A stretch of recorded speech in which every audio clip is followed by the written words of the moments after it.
and my specific relationship as an executive director with the agency. And I actually thought about a lot, coming into this meeting. I'm actually here because of the relationship that I've created with Kojo, with Grant, with Leslie. Shout out to Leslie, one of my favorite people in this room.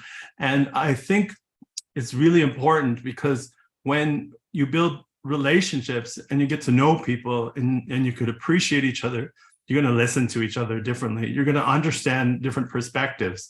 I understand that Pride Toronto has many competing priorities. There's a lot of equity-seeking groups, equity-demanding groups, equity-deserving groups, including the Two-Spirit people. And that's a big responsibility. And I have a lot of respect for someone who could step up and say, I'm willing to take that. Because with that, it takes, with that responsibility, it takes a lot of criticism, it takes a lot of openness to be able to listen to different people who aren't necessarily appreciative of all of those things that you have to consider when you make decisions. And so I actually have a lot of respect for this leadership who has stepped up and said, yes, I'm willing to do that. Knowing some of the missteps that have happened in the past, and I've been alongside some of those missteps. I was in a room where it was quite traumatizing when we as Indigenous people were trying to say that things are wrong. This was a few years ago, and we weren't heard directly by some of the management. But I also know that people, when there's different leadership, there's different opportunity for change. And it's what Kojo brought to us as Two-Spirited people of the First Nations, and said, we would love to do things in a meaningful way. We'd love to do things in a way that services the Indigenous and Two-Spirit community.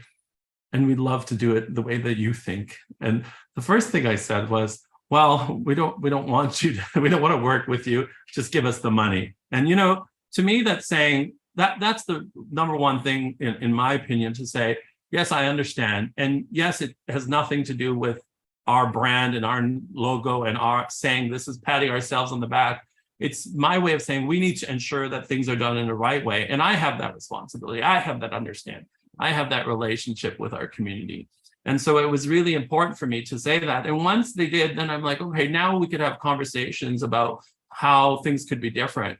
We actually engaged with the Two-Spirit community and said, do you want us to have any relationship with Pride Toronto? And it wasn't consensus. It was many people did. And the people that spoke up were quite enthusiastic about it, really appreciated Pride, really appreciated what it meant to them. Most people that we spoke to really thought about Pride as the Pride Parade, the Pride Weekend. That's what it meant to them. And we talked about how there's many more things that Pride does. So as we learned and grew, every year we had to reevaluate there was missteps along that journey, whether best intentions or not. There's always going to be mistakes, but understanding and learning beside each other and having that respect. One of the first things I told Kojo and people who listened to me from Pride was, you have to be there. Community needs to see you in community. How can you be part of community if you're not there? How can you be part of community if you're looking from the outside? And I'm really proud to say that they listened. I've seen Leslie at many events that include Two-Spirit people, our Indigenous people, our community, and Grant and Kojo and others. And to me, it really was something very meaningful. At our powwow, while we're doing setup, seeing people help us carry chairs and set up table. Those are tasks that are, when you do tasks like that, you demonstrate people that we're all equal, that no one is above any task. I am an ED, so I don't carry chairs and lift tables. This is not even my event. It's what community does. And so all of those things were quite meaningful in building and securing and strengthening those relationships. And I'm quite aware of how some people might not be happy with things that have happened. And I stand here saying, I really think we have to kind of look at, what's happening in the world. We know all the things that are happening in the world, the injustices to a lot of queer folks, trans folks, people that we love, our families that might not be here on Turtle Island. And really think about how a lot of the people in this room are here because they have the best intentions, and they have good hearts and they care about our community. And so I encourage people to think of that when you're frustrated. Think of that when you think, I don't think that they made the right decision, or that things aren't going the way that I like.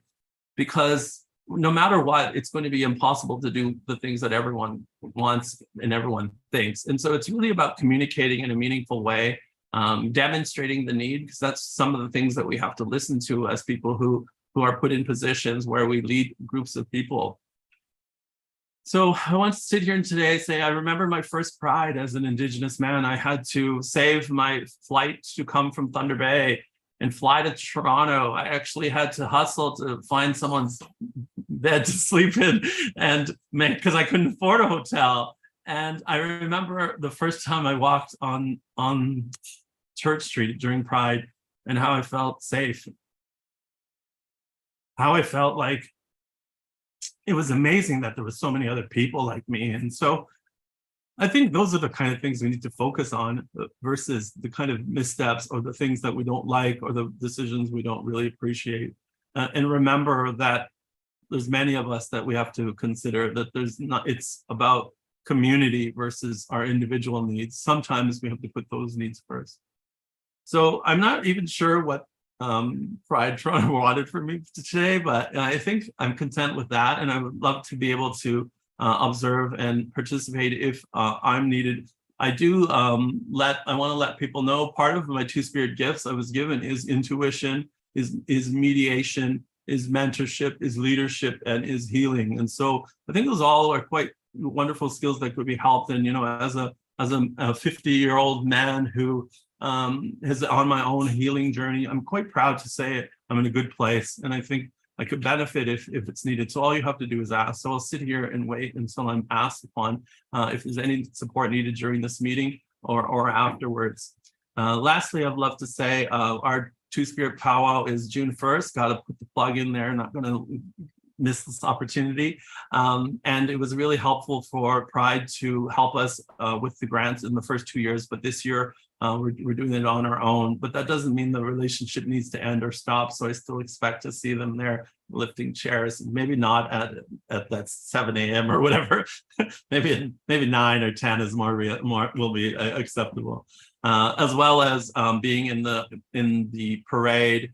As well as, one of my favorite things were the calls to action to change the accessibility for Indigenous artists and people who don't have access to being able to pay for a place in the market for Indigenous and now I guess non-Indigenous ASOs to be there. Not everyone could afford those fees or prioritize those fees. And I think it's very meaningful for communities to have access to all these resources. And I think it kind of helps us shift back to why Pride was created. Pride was a movement, was a revolution. It was fighting a system that's saying you don't belong and you don't matter. And I think giving each other resources and information is going to help us all be stronger. So I just want to say Chimigwach for having me, and I really appreciate all the hard work that everyone here has done, and wish you a great meeting. Thank you so much, Mahogany, for those wonderful words. And the floor was totally open for you to share any insights with the membership.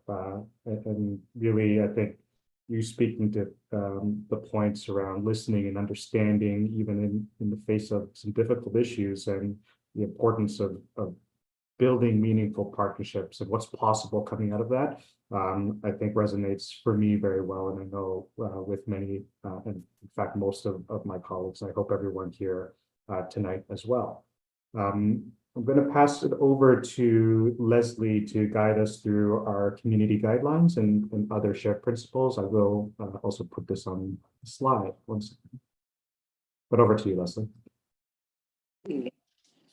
Hi, everyone. So I'm back. So when we have meetings like this, and this is how we operate as in, at Pride, and also myself in my life, we just ask that, we are kind with each other and we take care of each other in this space. We are asking for no bullying, no hateful speech, no acts of oppression.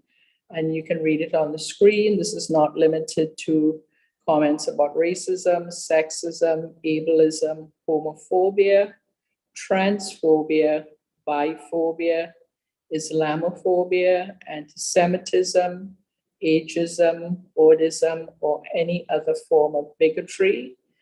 And we ask for no selling or promoting of goods and services. And I know some folks don't like to hear this, but if anybody is, not being mindful or is being unkind, we will ask you to be quiet if you want to remain, or please leave. And this is once a year we have this meeting where we get together, we give you an overview of what we've accomplished with Pride and what we're doing as we move on for Pride 2024. So enjoy. And again, I can't stress this enough, to please be kind and to be mindful and to be caring and to be compassionate and respectful. Thank you so much. Thank you, Leslie. And there are some other shared principles too, to prioritize your self-care. Again, be respectful to one another, listen to one another, and please stay on topic, be as concise as possible, because we have quite a number of members here who no want to participate. And this is not to say we welcome difficult questions, tough questions, criticism, that's all welcome, but rudeness and harassment and personal attacks are not. Just some other housekeeping stuff. Cam and Mike, when a member wants to speak and ask a question, they may raise their hand, and we will recognize them, and you'll have the option of turning on your camera and mic. The general chat is available for members to communicate with one another, but goes a mile a minute. It's going to be very difficult, if not impossible, for AGM chair, for example, annual meeting chair, to monitor the chat. So this is for members' use as per your own discretion, but there are some reminders that are included in the general chat. If you do want to ask a question or raise a procedural point, which I will describe in the next slide, or after the quorum overview, please enter that into the Q&A box. I will ask questions in order. If they are not repetitive to some questions that have already been asked, and depending on the type of procedural point, they might take precedence over questions. So I will try my very best to monitor that in real time, but I'm also, just so folks know, I'm operating on a laptop, one screen. There's only so much I can do, so I appreciate your understanding and patience.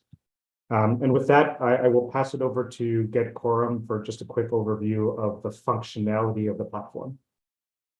Thank you so much, Grant. I'm just going to do a quick share screen here so that everyone has the opportunity to see.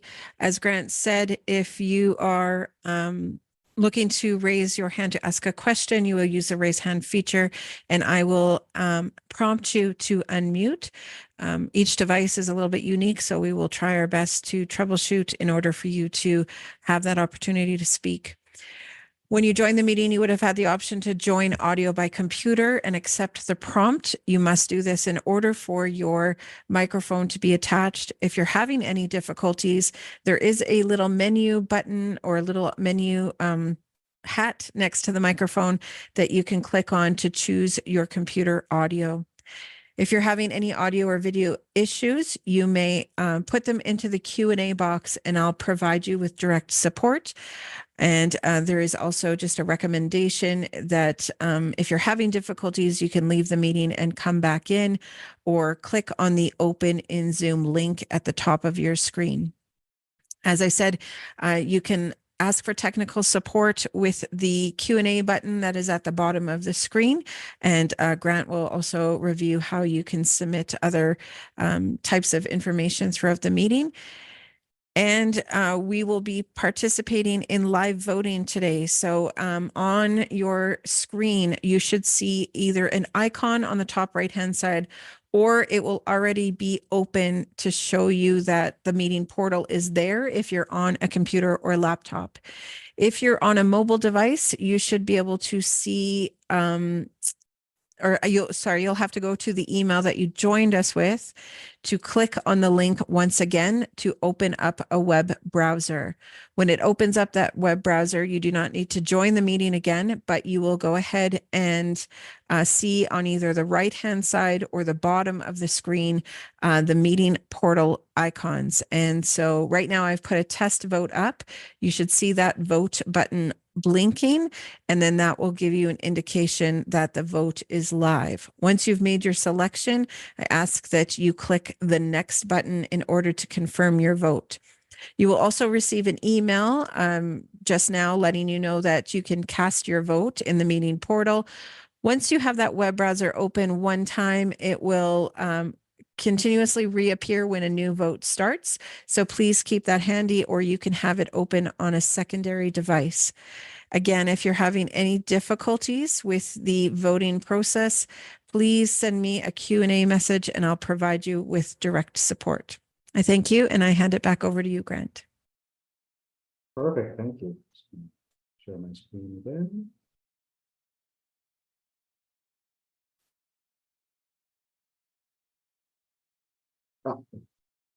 Meeting procedures.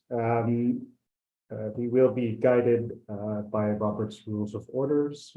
We will ask for movers and seconders. Please raise your hand using the raise hand function. I'll choose the first two people. Motions from the floor, new business are out of order. It requires 10 days notice and inclusion in the notice to members for consideration. However, new business for discussion is welcome, and we will include that in other business. It doesn't necessarily need to be listed, but if there are requests, as there was one received after the notice was sent out, we have included that in other business. So just flagging the difference between the motion piece and discussion piece. Proposals to amend motions are allowed and requires a secondary majority support. Again, please use the Q&A box for points of order, which is a procedural question or objection, a point of information. You have a specific question about processes or the content of a motion, and points of privilege, calling to attention things like disrespectful conduct, personal needs. If for some reason, for example, the ESL video stream is not working, please flag that for me in text, and I will pause the meeting and you can figure that out. Things like that are points of privilege. There is time allotted for Q&A for each agenda item. I'm not going to read through all of this other than to say, please maximize the use of your time. There are, I'm sure, going to be a lot of questions. Be concise, and that way we can get to as many questions as possible. And if we don't get to any of your questions, please do email the board directly at board@pridetoronto.com or membership@pridetoronto.com. So we have two motions up for consideration. We'll do it one by one. The first is to appoint Nicole Falcone, Dania Niles, Michelle Simeon as note takers for the 2023 Pride Toronto annual meeting. Are there, can I get sorry, I'm just gonna have to open up my participants list. Can I get a mover and a seconder? I see Glenn Knight has moved. And Ruth Noble has seconded. I'll open up the floor to questions. Any questions? I'm not seeing any hands raised. Nope, no hands raised, nothing received in the Q&A box. We can proceed to the vote. Okay, excellent. Thank you. So I'm now going to make that vote live. So again, if you're on a computer or laptop, you should see the vote icon flashing on your screen, or you will see it appear on the right-hand side of your screen. If you're on a computer, or sorry, a mobile device, you will need to go to the link that you joined us with, or the link that was sent out saying cast your vote now. And it will go to have a blue box that says vote in my meeting portal. It will open up a web browser that will allow you the opportunity to cast your vote and click next to confirm. I do see votes coming in quickly. Thank you. And if you're having any difficulty, please use the Q&A box to ask for support.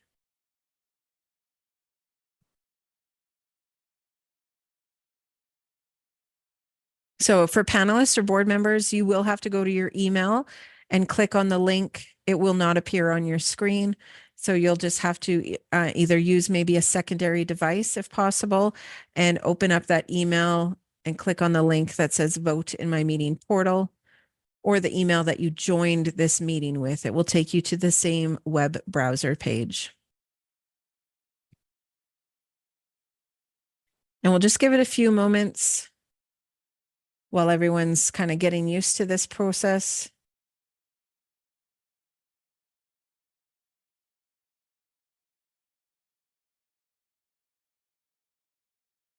If you submitted a proxy, you will not have the opportunity to vote. If you are a proxy holder, you only have to vote once and it will count for your proxy vote as well as your own.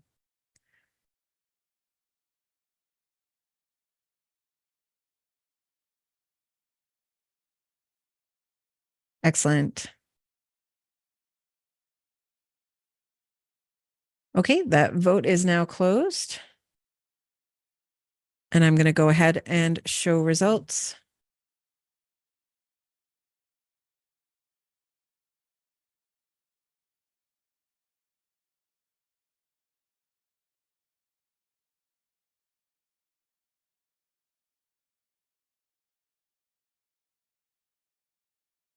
Sorry, give me one moment while I get that page organized.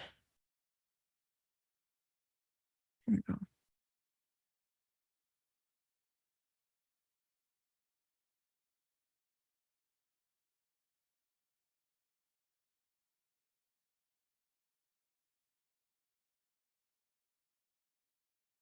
Okay, excellent. For the vote to appoint Nicole Falcone, Dana Niles, and Michelle Simeon, my apologies, as note takers for the 2023 Pride Toronto annual meeting, 55 votes for, 1 against, and 1 that abstained. Thank you, Amanda. Motion passes. I will now just quickly share my screen again so that we can see the vote or the motion, sorry. So my computer is not cooperating with me, nor is my mouse.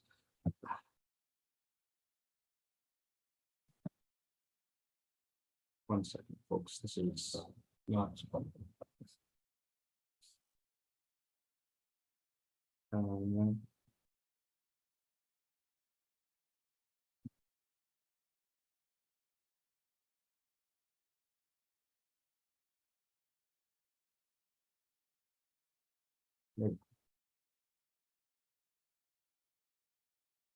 The next motion is to appoint get quorum scrutineers for all voting results of the 2023 Pride Toronto annual meeting. Can I get a mover and seconder? Please raise your hand. Byron Jr., seconded by Glenn Knight. Any questions? Not seeing any hands raised or questions submitted in the Q&A box. I think we can proceed to the vote, Amanda. Okay, thank you. So I'm now going to go ahead and launch that vote for get quorum to be the scrutineers for all voting results. I've now made that vote live. So again, if you are not seeing an update on your portal, you just have to hit your refresh or reload button. If you're not seeing the vote email, maybe check your spam box. They should be coming from Pride Toronto.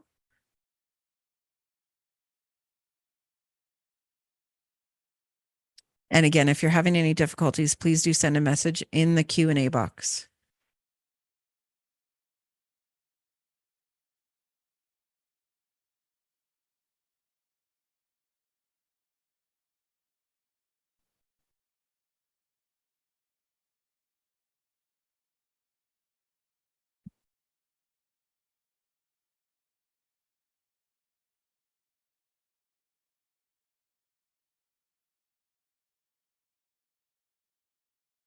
Okay, we have a minute left on the clock for that vote, and I do see quite a few votes coming through. Still a few opportunities for people to cast your vote. If you, again, are having difficulty, please use the Q&A box so I can assist you.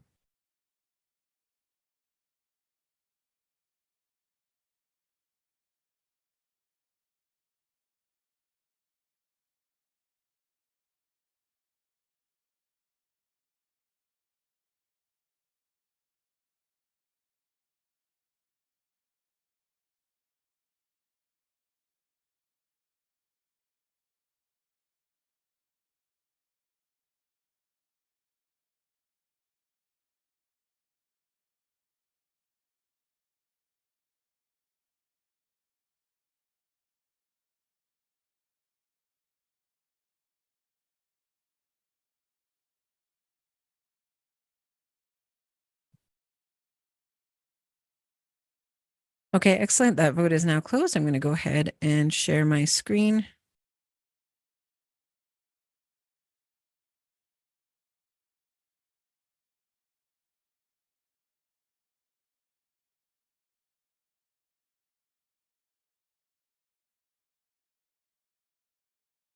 For the appointment of Get Quorum as scrutineers for all voting results for the 2023 Pride Toronto annual meeting, 57 in favor and 1 against and 1 abstain. Sorry, 2 abstain.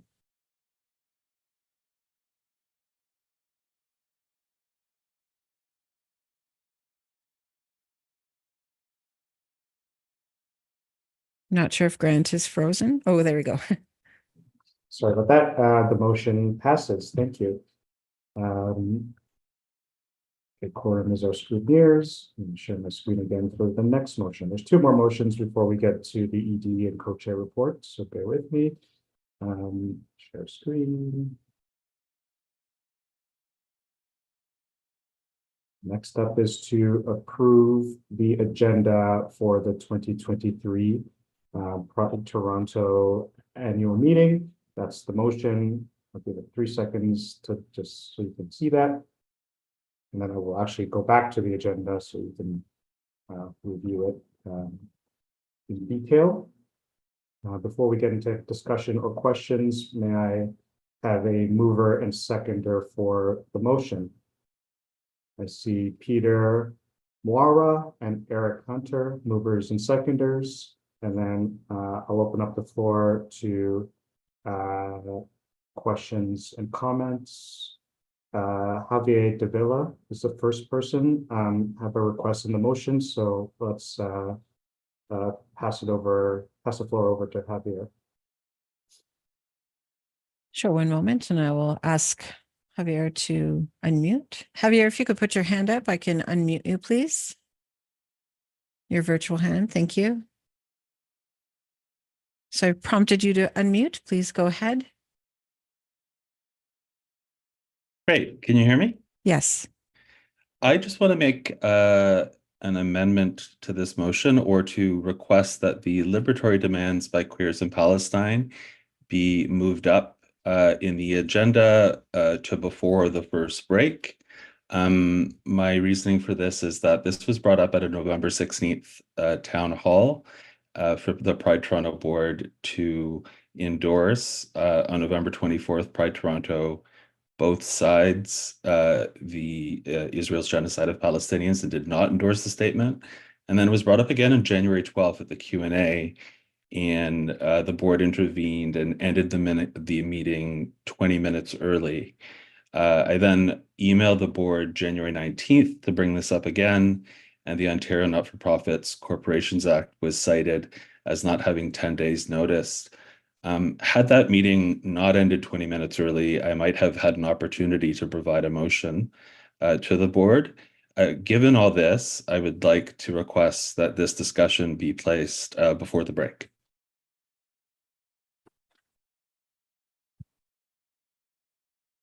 Thank you, Javier. Any other questions and comments? Peter, you have Moira, you have your hand raised. I'm not sure if that is a question, but I'll pass over the floor to you if you do have a question. I think it raised itself when I was I raised my hand when I was seconding the motion, then I forgot to lower it. Okay, no problem. Thank you, Peter. All right. Thank you. Appreciate that. For some reason, Um, Peter's hand will not go down, so please just note that, Grant. I'll be mindful of that. Thank you. Thank you. It is in the judgment of the chair that the formal notice of the annual general meeting was sent to members in the form required by the Ontario's Not-for-Profit Corporations Act, giving the minimum amount of time to members to understand what is in the agenda, the materials that would be made available to them for their consideration. I think it would be unfair to move up other business to before the presented agenda, because again, this was received after the formal notice was sent out 10 days in advance. However, the board has agreed to add it to other business. It is up for discussion. It is listed in the agenda. It's the judgment of the chair that the agenda will remain the same in keeping with the agenda that was circulated as part of the formal notice to members. And then I will pass over the floor to Gary Kinsman to speak. I don't see your hand, but I did see your message in the chat. So thank you for choosing both options. I'll pass the floor over to you. But I think you do need to raise your hand so that Amanda can unmute you. I do see Gary here. I'm going to ask you to unmute, please, Gary. If you can accept the prompt, you can hit the space bar. I'm going to try again. Oh, I think he's on. Gary, you're unmuted now. But I don't hear you.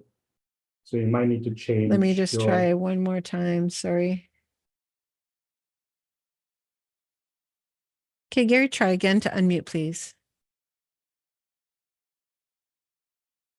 Can you hear me now? Yes, Yes, sir. we can hear you, Gary.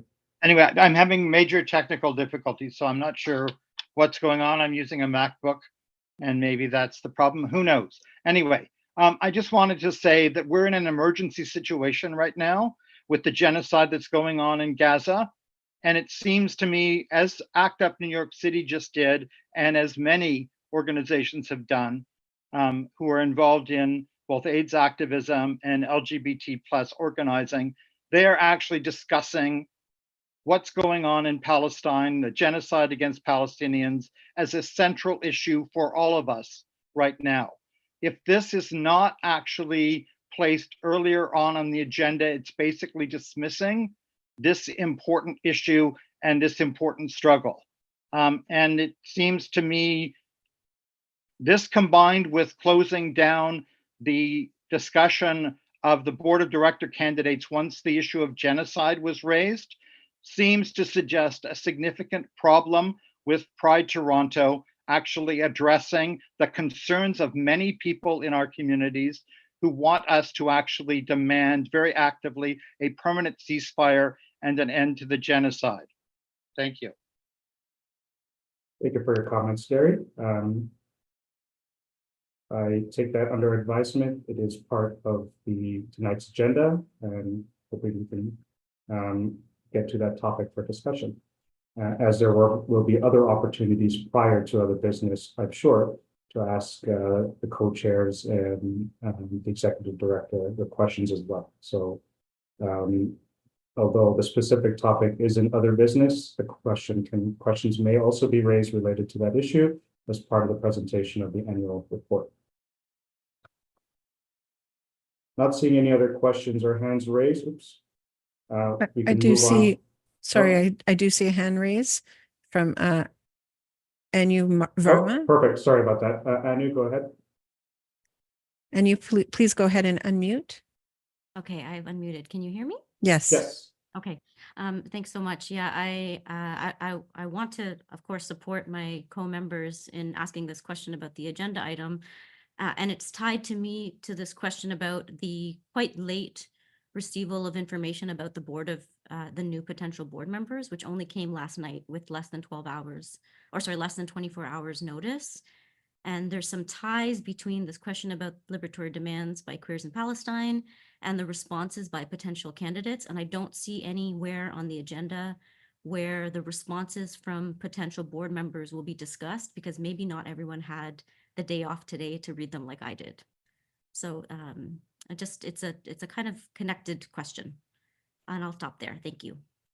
Well, thank you for your question, Anu, and just recognize that the board has, at least in the last 3 years, taken a different approach in providing members an opportunity to ask candidates questions ahead of the AGM. This never used to be done before, at least in recent history, until Kojo, myself, my colleagues in the board joined to give that opportunity. So. And then I believe Osmel and Troy, the co-chairs of the recruitment committee, provided candidates the opportunity to answer the questions in writing, which were circulated by email. I hope you recognize that all of us are volunteers. We need our own time as well to respond to questions. And so I do know that the notice, or excuse me, the responses were circulated out to members. I know it's not ideal that it was a day before, but we don't get paid to run for office. Folks need the time to consider their answers, but it was circulated prior to the AGM, and I know there's potentially opportunity for Q&A. So I just wanted to address that piece. Javier Davila, I think you have your hand raised, so I'll pass it over to you. Go Thank ahead. you. Can folks hear me? Yes. Yes. Great. I just wanted to note that this is a motion to amend the agenda and the order of the agenda. Is the chair able to rule unilaterally here? Yes, the chair can rule to refuse that amendment, given that notice was given to members with the order of business and the matters of business before them. So as the board, as you have requested addition to the agenda of the board, we have added it to the agenda. It is there for discussion, whether it happens at 7 o'clock or 8 o'clock or 8:30. There will be time for it, but if we're going to continue this discussion about the agenda, we're not going to get to that item at all. So I want to make sure we're using efficient use of our time so that we're able to give you the space, as we did last year, on other items that you brought up, so you can engage with members, with the board, with the ED on these questions. But if we're going to continue asking to move it up and then challenge the chair on it and move things around, we're never going to get to the matters of business that members were informed of 10 days prior of what was on the agenda for the annual meeting. I know there are other questions related to things like a recent CBC report that came out. How we're going to be able to answer those questions as well. I know we're ready to answer those questions. So my recommendation to the membership is let's approve the agenda so we can get through the matters of business that are listed here, including the listed item in other business.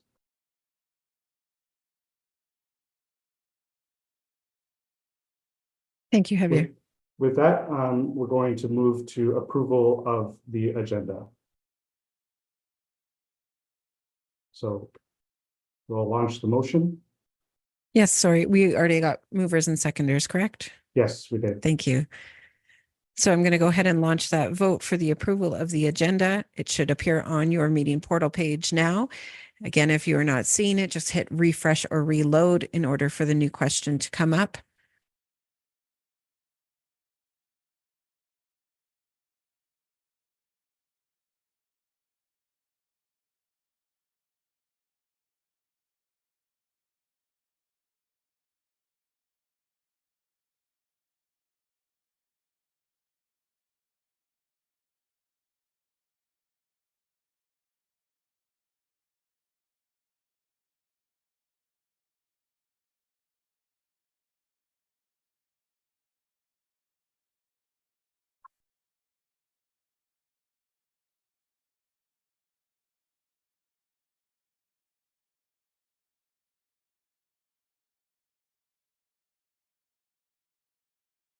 Excellent. We have 1 minute left in the vote.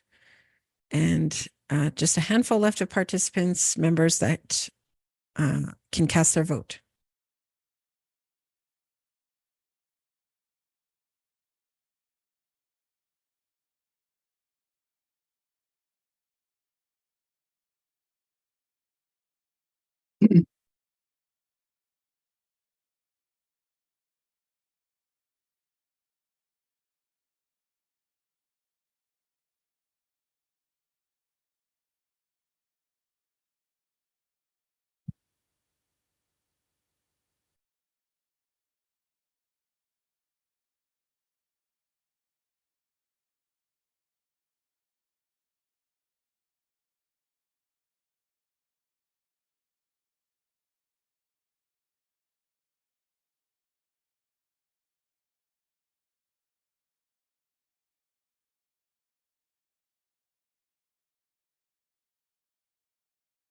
Okay, the vote has now ended. I'm going to go ahead and share my screen. For the approval of the agenda for the 2023 Pride Toronto Annual General Meeting, 46 votes in favor, 8 against, and 2 abstain. Thank you, Amanda. The agenda is approved. Final housekeeping item for approval are the minutes, which were circulated as part of the meeting notice. I'll just share my screen again so you can see. Oh, the mouse doesn't like this. There we go. Nope, it's okay. Here it is, to approve the minutes of the 2022 Pride Toronto Annual Meeting held on February 16th, 2023. Can I first get a mover and seconder before we proceed to perfect? Glenn Knight moves and Robert Chevalier seconds. Discussion, questions?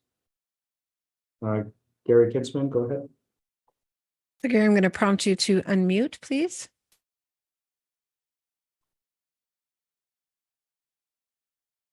Sorry, Gary, I see you're unmuted, but we're not hearing you. I'm going to try that again. Please go ahead and unmute.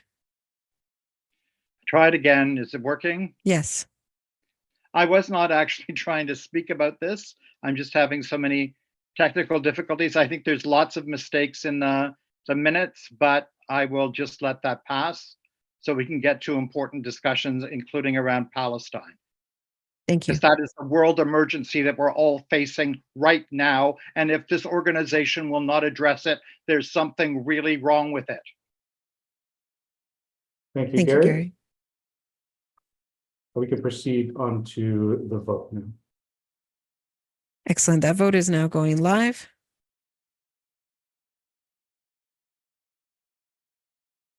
It should be live on your screen now. Please go ahead and cast your vote for the approval of the minutes of the annual meeting of members held on February 16th, 2023.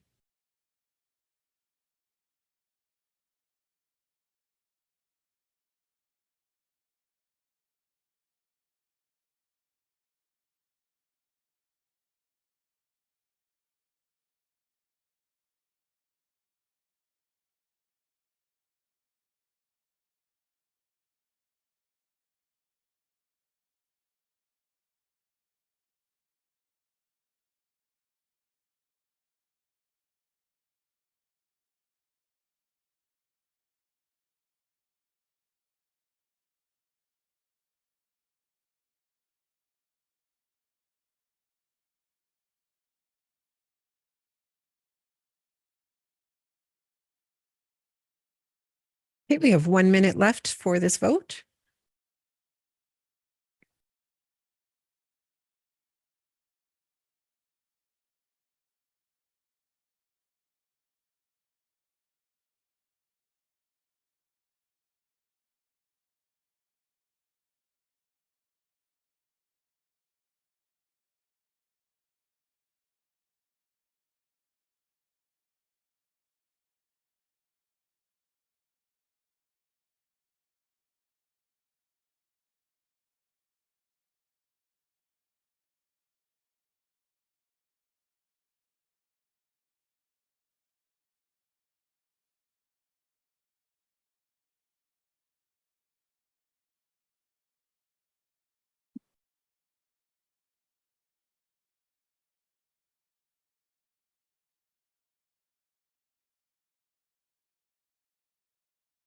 Excellent. That vote has closed. I'm going to go ahead and share the results.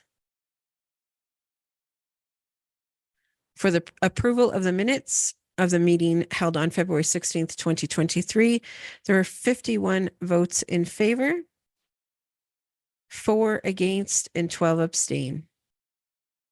Thank you, Amanda. The motion passes. The minutes are approved.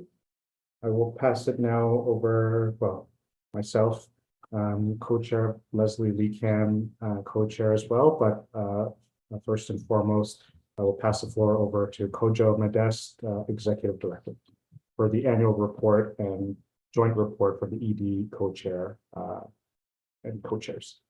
Go ahead, Kojo. Thank you, Grant, and good evening, everyone. And just want to acknowledge the land that I am currently on. So again, the folks would have received the report, which sort of highlight my report and the ED report, but I just really wanted to highlight a few things. And, you know, I will start off by saying 3 years, November 2020, when I took on the role of Executive Director for Pride Toronto, I knew certainly that it would not be an easy task.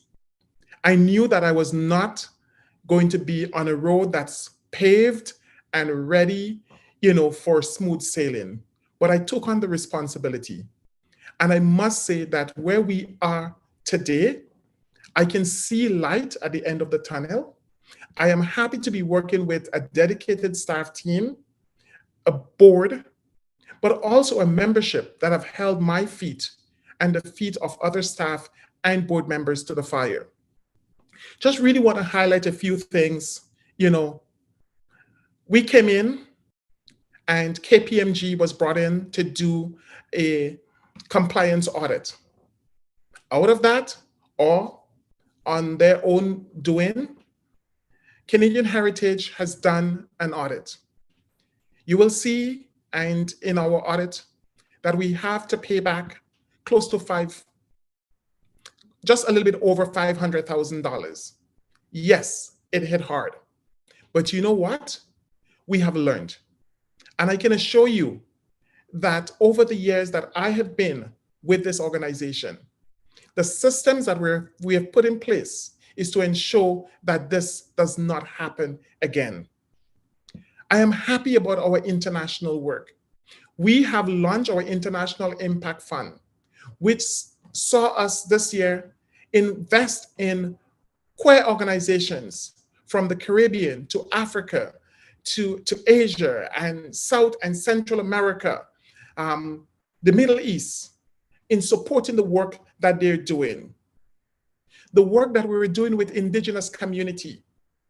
We have signed a memorandum of understanding with Two Spirits Toronto and with IndigiQueer that will ensure that no one will replace them at the front of the parade. This is the kind of commitment that I have given to the membership, and it's what I want to make sure happens, continue to happen under my watch. Pride Toronto led the fight. We saw the attacks that were coming on the 2S LGBTQ community, and we led the fight, which secured $1.5 million for prides and queer organizations across this country to be able to stay safe. We are continuing to make history as one of the largest prides in the world. We're the largest in North America and the second largest in the world. Folks, this takes a lot of dedication. It takes a lot of time and a lot of commitment. And this is something that I am committed to. And I'm really looking forward to what the future holds for this organization as we continue to fight. You know, when I say Pride is more than just a celebration, it is equally party as it is protest. This is the kind of work that is ahead of us, to fight that right-wing agenda. And I'm happy to be doing that with the board, staff, and members of Pride Toronto. Thank you. Thank you, Kojo. Leslie, did you want to add anything to that? Yes, thanks, Kojo. And I'd also like to say thanks to Mahogany for that amazing opening and welcoming. Thank you so much. I am proud to be a volunteer with Pride Toronto, a board member, and a co-chair. And I joined Pride Toronto for a reason, to make change happen. And as Kojo said, with my colleagues on the board, the folks who are coming forward to join the board, and I am actually running again for the board, working with the staff team and working with the volunteers. This is the organization that I have chosen to give my time to. And the work that we are doing is incredible. We are doing grassroots work. I hear people out there saying to me, oh, you know, you're a capitalist organization. You're dealing with corporations. You're not really dealing with communities. We are dealing with communities. The work that we are doing in terms of accessibility is beyond what any other pride in the world is doing. The work that we are doing with Rainbow Seniors is incredible. We have connected with all of the Rainbow Senior organizations in the Greater Toronto area. We are also working with the City of Toronto's 10 long-term care homes. We are working with VHA, Visiting Homemakers Association. They provide us with free PSW attendant care for the festival weekend. We are working with the Senior Pride Network, Toronto. We are working with the Youth Elders Program under the auspices of Buddies in Bad Times Theatre. And another segment of the population that people tend to forget is LGBTQI newcomers from the African continent. We have been doing a lot of work with those folks and supporting them the best way that we can. And we are also now celebrating International Women's Day. We are celebrating Black History Month, Asian Heritage Month. We were, as we said earlier, with Mahogany, working very closely and taking direction from Two-Spirit peoples of the First Nations and also from Indigequay. We had our first community feast to celebrate and honor the Day of Truth and Reconciliation. And we are also doing Community Connects, where we are working grassroots on the ground with different communities across the GTA. So I would like folks to, just reflect on the work that we are doing, the time that we have putting into this organization, volunteers most of all. The board is all volunteers working with the staff who go over and, above Kojo, who works tirelessly. And this is the only organization that I have chosen to be on the board of, in addition to all the other community work that I'm doing. So if people are sitting here and they feel that they would like to volunteer with Pride, we are more than happy to have you come on board and support the work that we're doing. Thank you. Thank you, Leslie. And the annual report speaks for itself, I think. So folks, I encourage you to review the details there. Please ask us questions now or by email. I just did want to flag, because it's recent news that you probably haven't seen that Kojo spoke to already, is the repayment back to the federal government for some of those grants where we were not able to prove that we were spending the money, Pride Toronto was spending the money toward deliverables that were agreed upon between Pride Toronto and the federal government. These are our grants from, again, pre-2021. We came into this board to clean up a mess that we didn't anticipate was there. I certainly didn't know these were the issues that Pride Toronto was facing when I joined the board. But I certainly stuck around to make sure that we are addressing it. And we did work with the federal government to support them and provide them as much detail as possible when they conducted their audit. There is more information in the audited financial statements. I believe our auditors will also address that in their item. But I just want to say that it is quite a difference between pre-2021 and today. We're just finishing up, I think, an audit on one of our grants. I forget if it's federal or provincial, but we were able to demonstrate that we are meeting our deliverables based on what is agreed upon between Pride and the government. And that audit came back very positively. So there's been a market shift. We're still paying for, I mean that literally and figuratively, for many of the mistakes made in the past, but leadership means addressing those issues head on and working with our partners to make things right. And so I'm very proud of the work that my colleagues have done on the board, and especially Kojo as executive director and the entire staff team for their commitment over the last few years. Certainly difficult times, but as Kojo said, there's light at the end of the tunnel, and we look forward to continue engaging with you on these questions. So I'll open up the floor to questions. We're a little bit behind on time, but that's fine. I don't see anything in the Q&A box. I will wait a sec if someone wants to. Oh, perfect. Hand raised. I'll pass it over to Tom Hooper. So Tom, go ahead and unmute, please. Can you hear me? Yes. Okay, excellent. So Grant, I'm encouraged to hear you want to face this head on, this massive repayment that's unprecedented in queer history. This has never happened to a queer organization. This is a massive sum of money. So I don't see anywhere in your annual report where you address this. I see in the financial statements, it's addressed on page 4 and page 11. Nowhere does it say that these repayments are going to Canadian Heritage. This has been hidden. It's been buried by the leadership of Pride Toronto. So again, I have to be here asking these tough questions. On page 4 of those financials, there's a whole bunch of numbers under this line. That 271,000 was repaid in 2022, 388,000 was repaid in 2023. There's a 400 on page 11. It notes there's 455,000 that's on fixed terms. And then there's another amount of 360,000 that are not subject to fixed terms. The CBC reports 505,000. So which number is it? If we're going to meet this head on, how much does this organization actually owe? What do all of these numbers add up to? And why aren't you coming forward to us with this?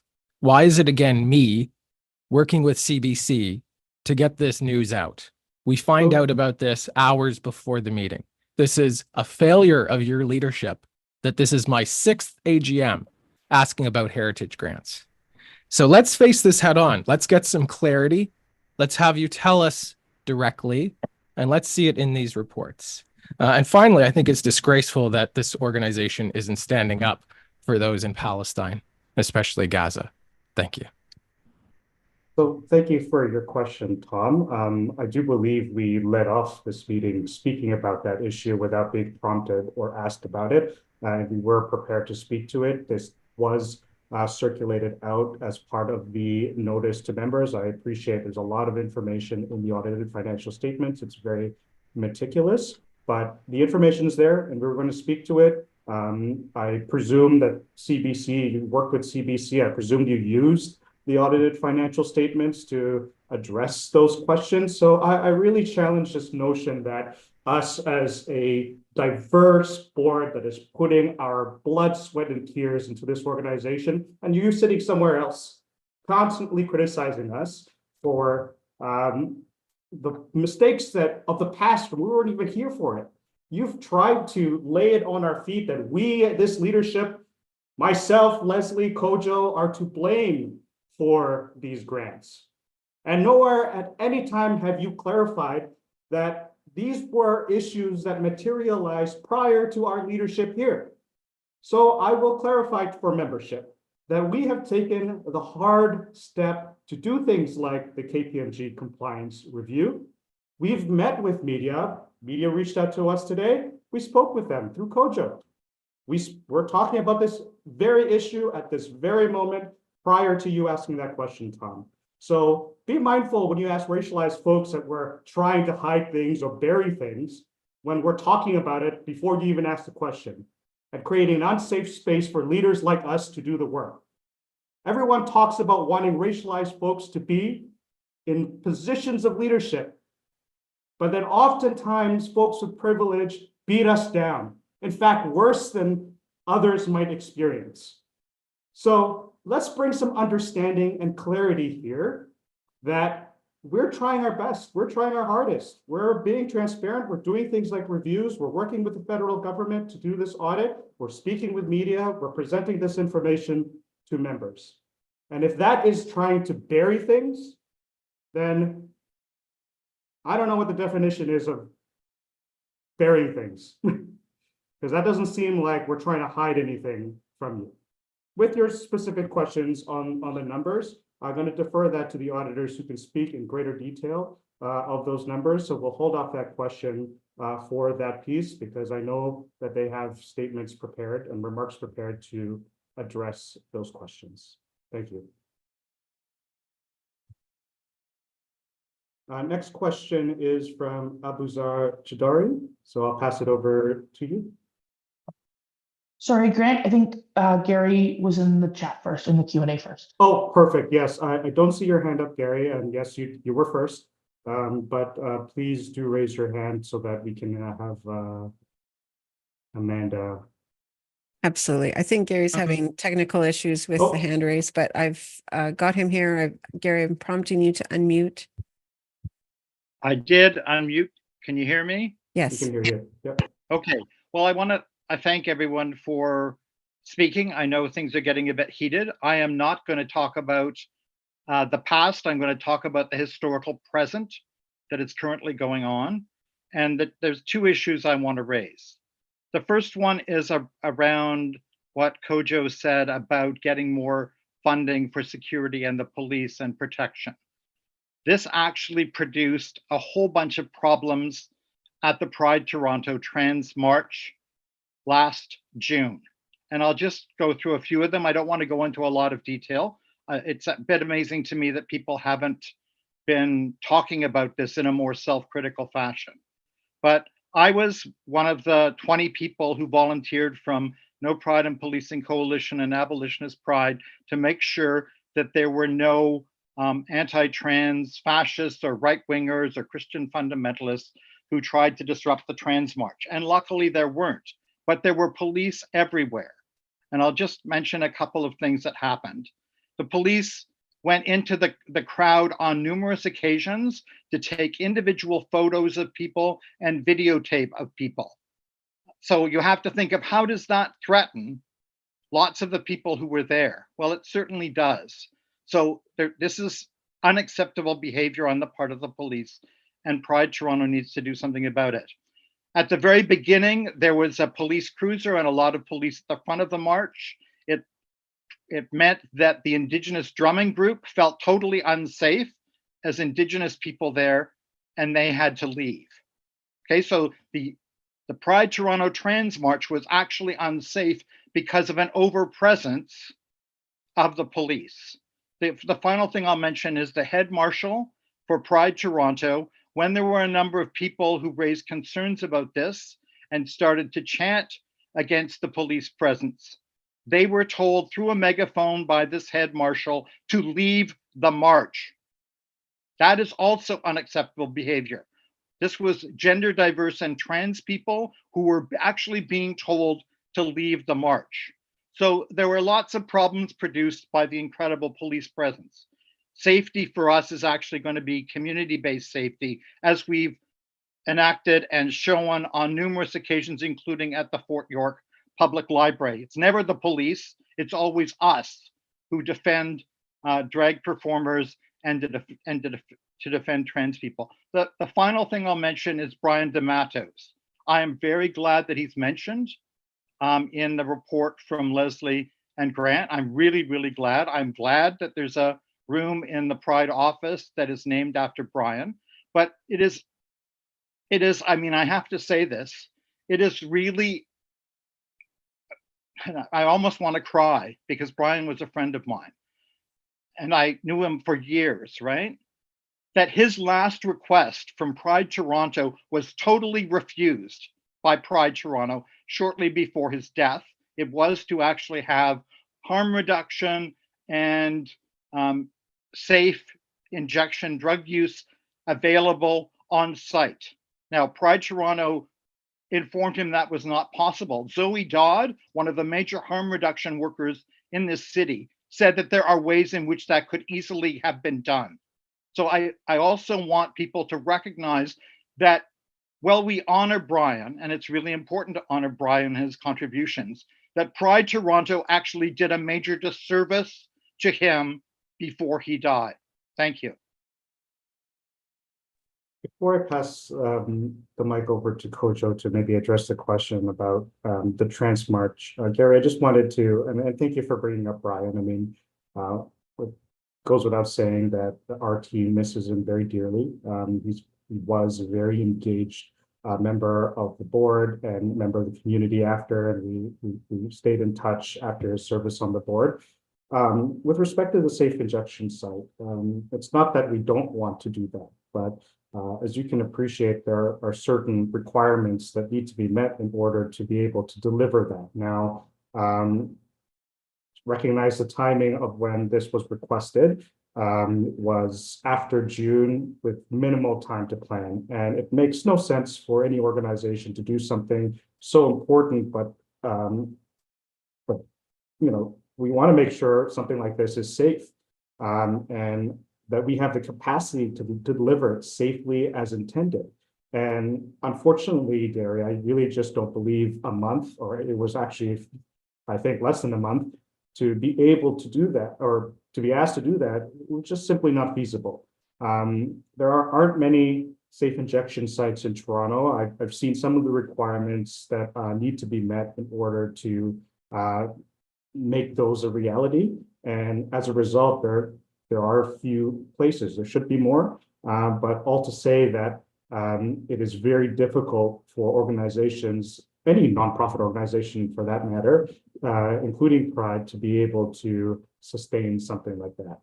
If there's more information, please do share with us. We certainly welcome additional information so that we can explore and give enough timing as possible to plan if this is something that is possible. But I can't make that commitment now because we know at the time in June, based on what the requirements were to host a site like this, that it was not possible, no matter what our intent was to do it or not do it.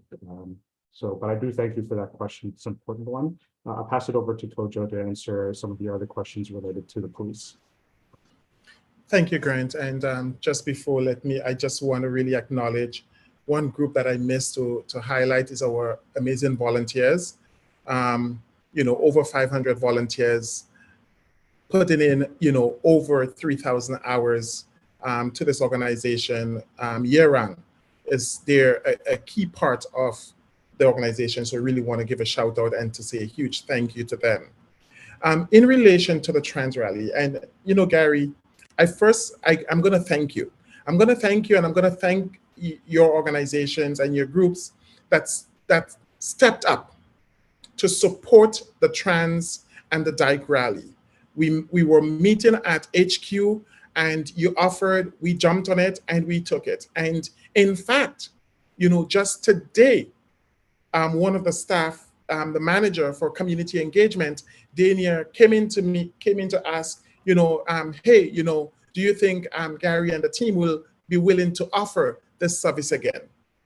But Gary, I think it's really important that when we put out our statements, that we give context. And I want to take 30 seconds to really explain to folks what happened. We had over 30,000 folks on the street for the trans rally.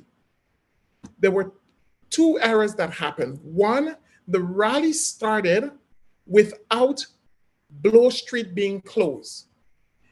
The police that were there, which were not guests of Pride Toronto, they were there. We did not ask them to be there. We have no control over which streets they're on, but they felt that it was necessary to direct the traffic to ensure that people's lives are not, cars are in a live traffic. So that was the first intent. When one of the person that was on the megaphone had to say to folks, well, if this you're not happy, then can you please stay away? It's because two folks from the rally came up into my face to attack me physically because I was trying to explain to them that I have made the request to TPS to keep as far as a distance from us as possible. The city councilor's office was doing the same, but it was because of the live traffic. Cars were still on Blow Street, and hence the reason why this needed to happen. In the past, the trans rally would have been, 10, 12,000. We were 30,000 strong. This calls for us to rethink as an organization and really support. How are we going to support? And hence the reason why the idea to reach back out to you, to have conversations with the organizers, to look at the start time, to look at the lineup. Have we grown out of the church and Hayden area? Do we need to start assembling on Blow Street? Those are some of the conversations that are happening. And it's happening at the community level. We don't want police as part of any of our parades, in their uniforms and everything else that comes with it. But there are times that they think it is necessary, and unfortunately, they have to take the public safety. We don't agree on everything, but I appreciated, one, that they listened to us when we said, can you please stay as far away as possible from the marchers? And the staff from the city council's office can testify to this. They did cooperate. Yes, the siren at the front was not appreciated, but I just want to say that these were the contexts, and it was not just, there was no call for Pride Toronto saying, come on, we need additional police. The funds that we requested, that 1.5 million that you questioned, small prides, large prides, medium prides, were able to access that money to make sure that the festivals that they're putting on are safe. My friends out in Sudbury, or in Sioux, they traditionally never had to hire security. For many of them, it was the first time because of the attack that was happening on the trans community. And we appreciate the federal government for stepping up in such a short time and making this happen, not just for Pride Toronto, not just for Pride Montreal, not just for Pride Vancouver, but some of the medium-sized, small community prides and reserves were able to access it, because you know what? When they attack, they were not just going to attack Pride Toronto. And I truly believe that this was a huge deterrence to having major incidents happening. Thank you, Kojo. Mindful of the time, and we're a little bit over, we're going to go into a 5-minute break and then pass it over to the auditors, and there will be additional time for questions for the auditors. So let's come back at 7:33.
a 1-minute call.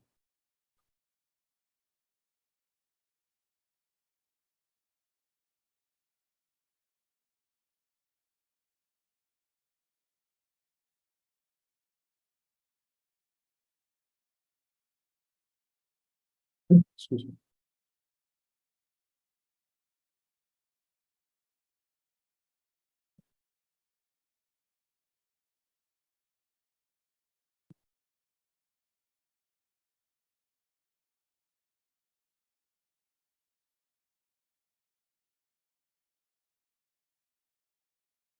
Okay. It is 7:33 p.m. 5-minute break. I know folks are going to start coming back into the space.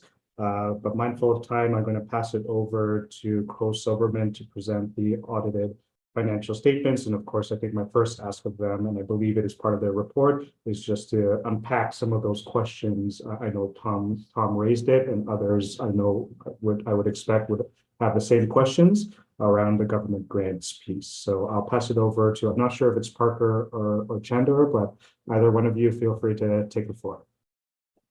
I'll be starting, Grant, thank you. The questions actually, I think, are going to be answered through our presentation. If, however, any of the members feel that there is something that isn't clear or they have additional questions, there will be a question period at the end as well. So again, my name is Shandor Gauthier. My pronouns are she, her.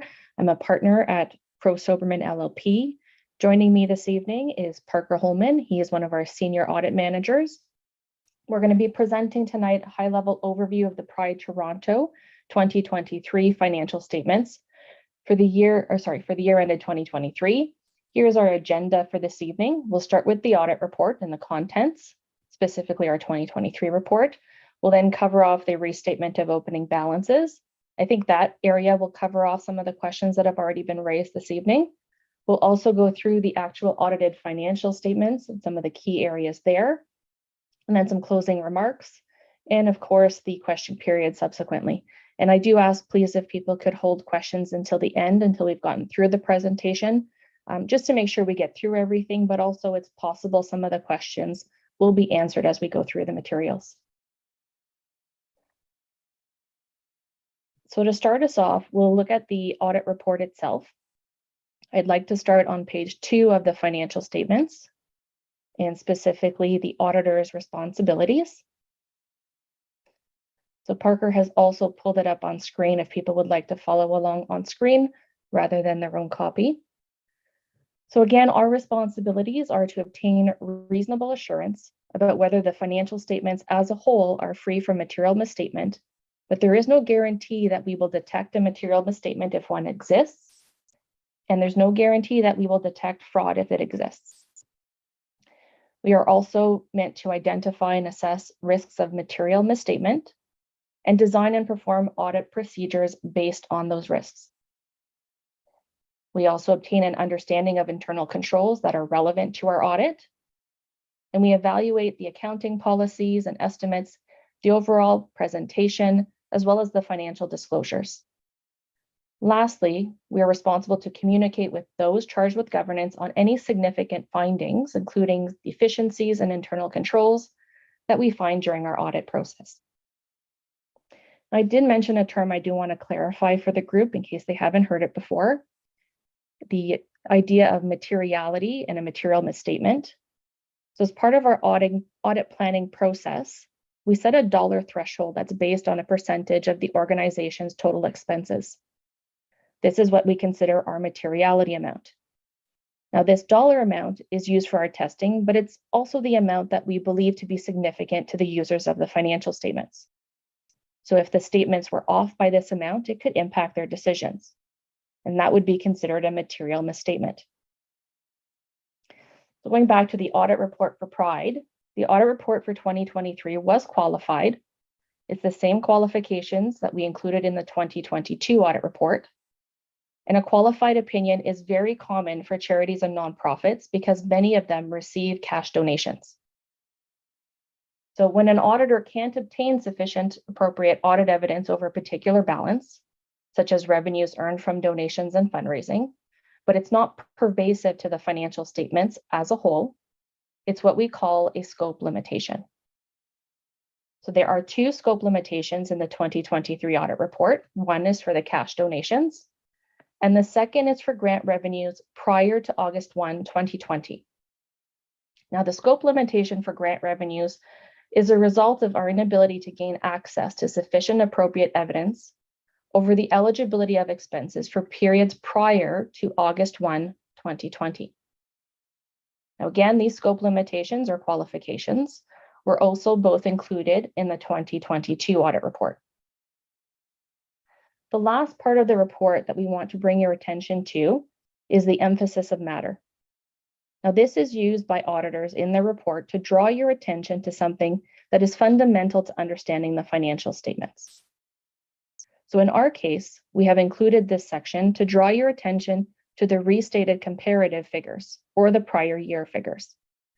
I'll now turn things over to Parker, who will explain why the comparative figures were restated. Thank you, Shandor. The emphasis of matter paragraph references Note 8, accounting adjustments on page 13 of the financial statements.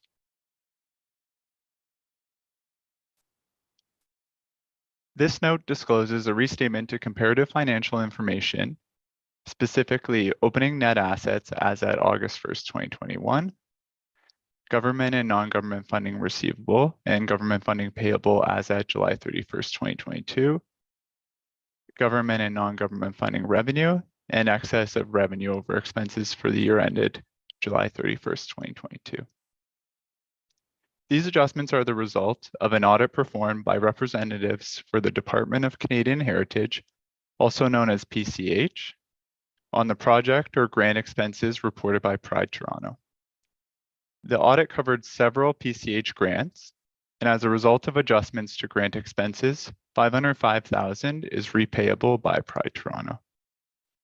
Of this amount, $503,000 relates to fiscal periods prior to August 1st, 2020, falling under the scope limitation for grant revenues in the 2023 audit report referenced by Shandor.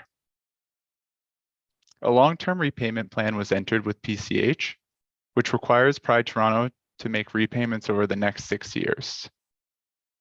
I'm now going to pull up Note 3, Government Funding Payable, on page 11 of the financial statements, which details the timeline for repayments to PCH. Within each grant agreement, grantors will disclose a specific period during which they have the right to review or audit grant expenses. This period is often 5 to 7 years following the term of the grant agreement. Next, I will be providing a brief overview of the audited financial statements. To start, I'll ask everyone to turn to page 6, where you will find the statement of operations detailing revenue and expenses of the organization. During the year ended July 31st, 2023, the organization had a deficiency of revenue over expenses or a net loss of approximately $96,000. During the year ended July 31st, 2023, Pride Toronto had total revenues of approximately $7.6 million. This represents an increase of $93,000 from 2022, and this increase is attributable to an increase in sponsorship commitments, as well as an increased footprint of the Pride Toronto Festival in 2023, and is offset by a decrease in government and non-government funding as a result of COVID-19 subsidy programs ending in May 2022 and tourism grants that were not approved or received in the year. Please note that sponsorship revenues of $7.4 million includes approximately $2.5 million in contributed materials and services, in-kind or non-cash contributions.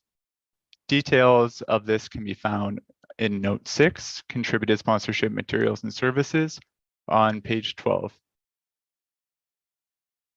Jumping back to the statement of operations, Pride Toronto had expenses of approximately $7.7 million in 2023. This represents an increase of $1.2 million from 2022. And this increase is attributable to the volume of in-kind goods received from sponsors, as well as the increased footprint of the Pride Toronto Festival in 2023, an increase in insurance premiums charged to the organization, and increased wages and benefits as a result of staff turnover and new hires, wage increases, additional training and development, and health plan costs. On page 5, you will find the statement of changes in net assets. As at July 31st, 2023, Pride Toronto has net assets, or an excess of assets over liabilities or surplus, of $1.3 million. Changes during the year include a deficiency of revenue over expenses of $96,000, as previously explained, as well as an opening balance restatement or accounting adjustment of $517,000. This amount relates to the $534,000 decrease in net assets as at August 1st, 2021, offset by a $17,000 increase in excess of revenue over expenses for the year ended July 31st, 2022.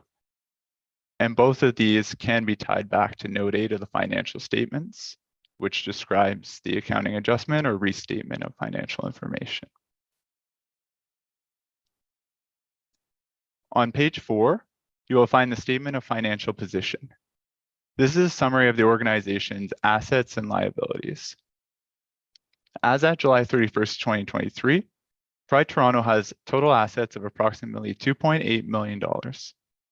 This includes cash of $1.4 million. The increase seen in cash from 2022 to 2023 is attributable to improved collection efforts made by the organization following the 2023 Pride Toronto Festival and reserves held by the organization to make scheduled repayments to PCH. On page 7, you will find a statement of cash flows reconciling excess or deficiency of revenue over expenses to inflows and outflows of cash during the year. The organization also has government and non-government funding or grants receivable of $476,000. This balance relates to funding receivable from Fierté Canada Pride for $250,000, the Minister of Tourism, Culture and Sport for $125,000, the Minister of Canadian Heritage for $62,000, and the Department of Employment and Social Development for $33,000. Of the amounts receivable at July 31st, 2023, $427,000, or approximately 90%, was received by November 2023. Looking at liabilities, as at July 31st, 2023, Pride Toronto has total liabilities of approximately $1.4 million. This includes the current portion of government funding payable of $389,000. This is comprised of $25,000 in grants payable to PCH, $50,000 repayable to the Ministry of Tourism, Culture and Sport under temporary financing that was received from the Ontario Cultural Attractions Fund program. It also includes an estimated payable of $314,000 to various government entities based on our 2022 audit work performed on grants. As at July 31st, 2022, $44,000 of this amount is actually grouped with government and non-government funding receivable, as the funding was not received from the grantors until fiscal 2023. It should be noted that no additional payable amounts were identified during 2023 audit work performed on grants as a result of improved audit documentation for grant expenses. The organization also has non-current or long-term government funding or grants payable of $431,000, and this relates to amounts payable to PCH under the repayment plan with the grantor. The notes to the financial statements begin on page 8. Other than disclosures for government funding payable to PCH and the restatement of opening balances, there have been no significant changes to our disclosures. We'd like to personally thank the Pride Toronto team for their efforts throughout the audit process. Their efforts to improve processes and controls in place at the organization have resulted in improved financial records, and we hope to continue working with them into the future. Thank you for listening to our presentation, and we'll now open the floor to any questions. Thank you, Parker and Chandor. I'm just going to put up, Parker, do you mind stopping or ending your screen share? Perfect, thank you. There is a motion on the floor. I'll ask for movers and seconders, and then we will, I never gets into the slide that I'm on. Sorry.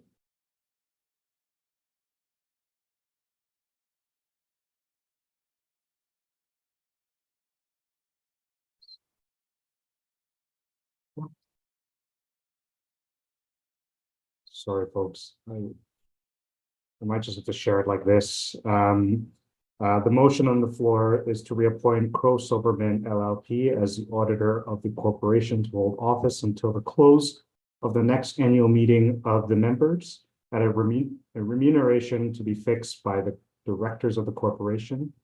The directors being authorized to fix such remuneration. Hands raised for any movers and seconders before we get into questions. Charles Pavia moves and Andy Klumpus seconds. Thank you. And then we will proceed to questions. Please feel free to raise your hand. I do see the first question here. Yes, Tara. I think someone asked a question in the chat. Sorry, Tom. The question, I'll read it out for folks. The repayment and note mentions an unnamed federal agency. Oh, yeah. There's one before Tom by Michael. Sorry, yes, Michael, there is a question you've asked around elaborating on Pride strategies to ensure safety and security of participants at this event. I don't think this is the time to answer that question. Perhaps we'll move that to other business. So I'll leave it there to be answered, or maybe Kojo or another staff member can type in an answer, but we'll get back to that. I'll ask questions related to the financial audit first. So just reading the question from Tom Hooper, the repayment and note mentions an unnamed federal agency. Why did you hide that this is Canadian heritage? Why did we have to learn this from CBC and not from you? I don't know if Kojo wants to speak to that, but maybe I'll pass it first to Parker and Shandor, and then and ask maybe Kojo to speak to that if it requires a follow-up. I'm happy to answer that, Grant.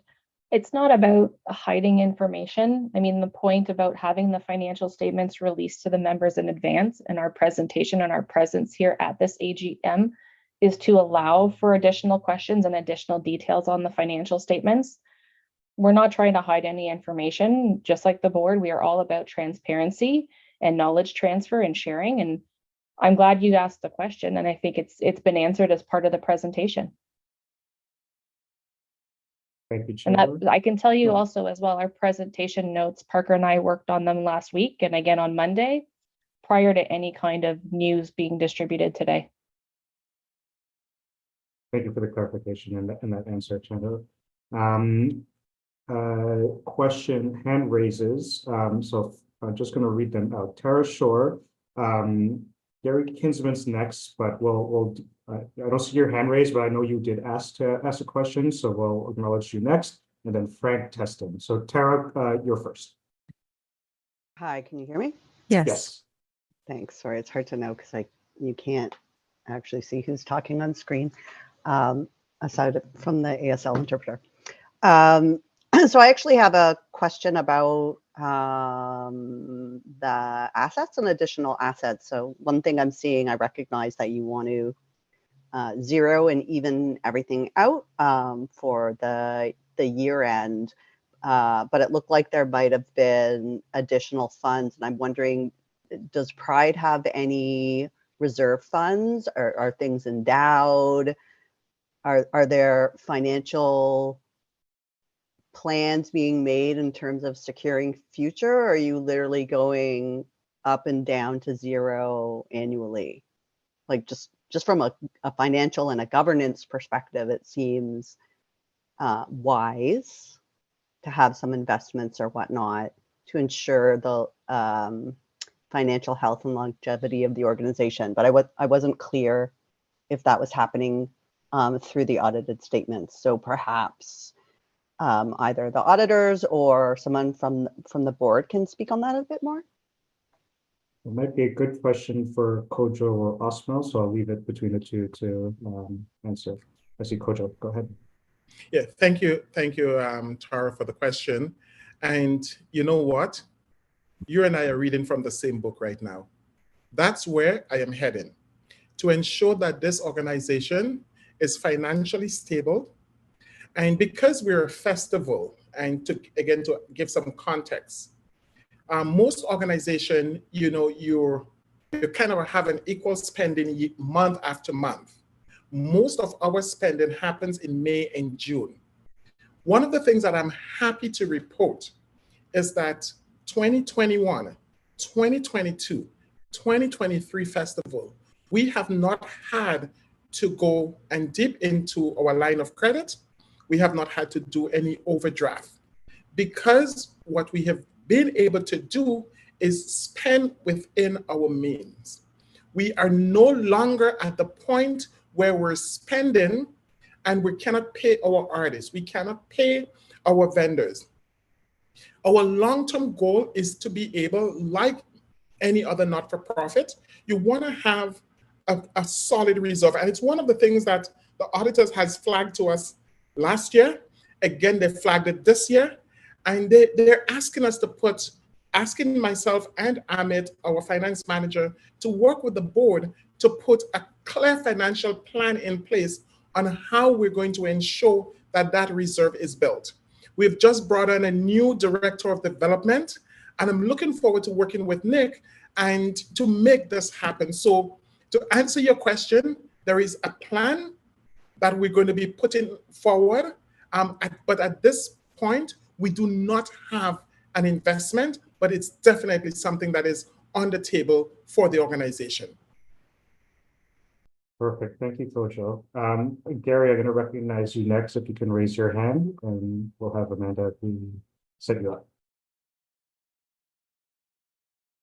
So Gary, I'm prompting you to unmute. Can you hear me? Yes. Okay, that's good. Just 2 points, and I'll try to be really quick. One is that, I'm a social historian. So like the historical past influences and shapes the historical present that we're in. So that the grants and the relationships that were constructed with state agencies in the past continue to shape the present.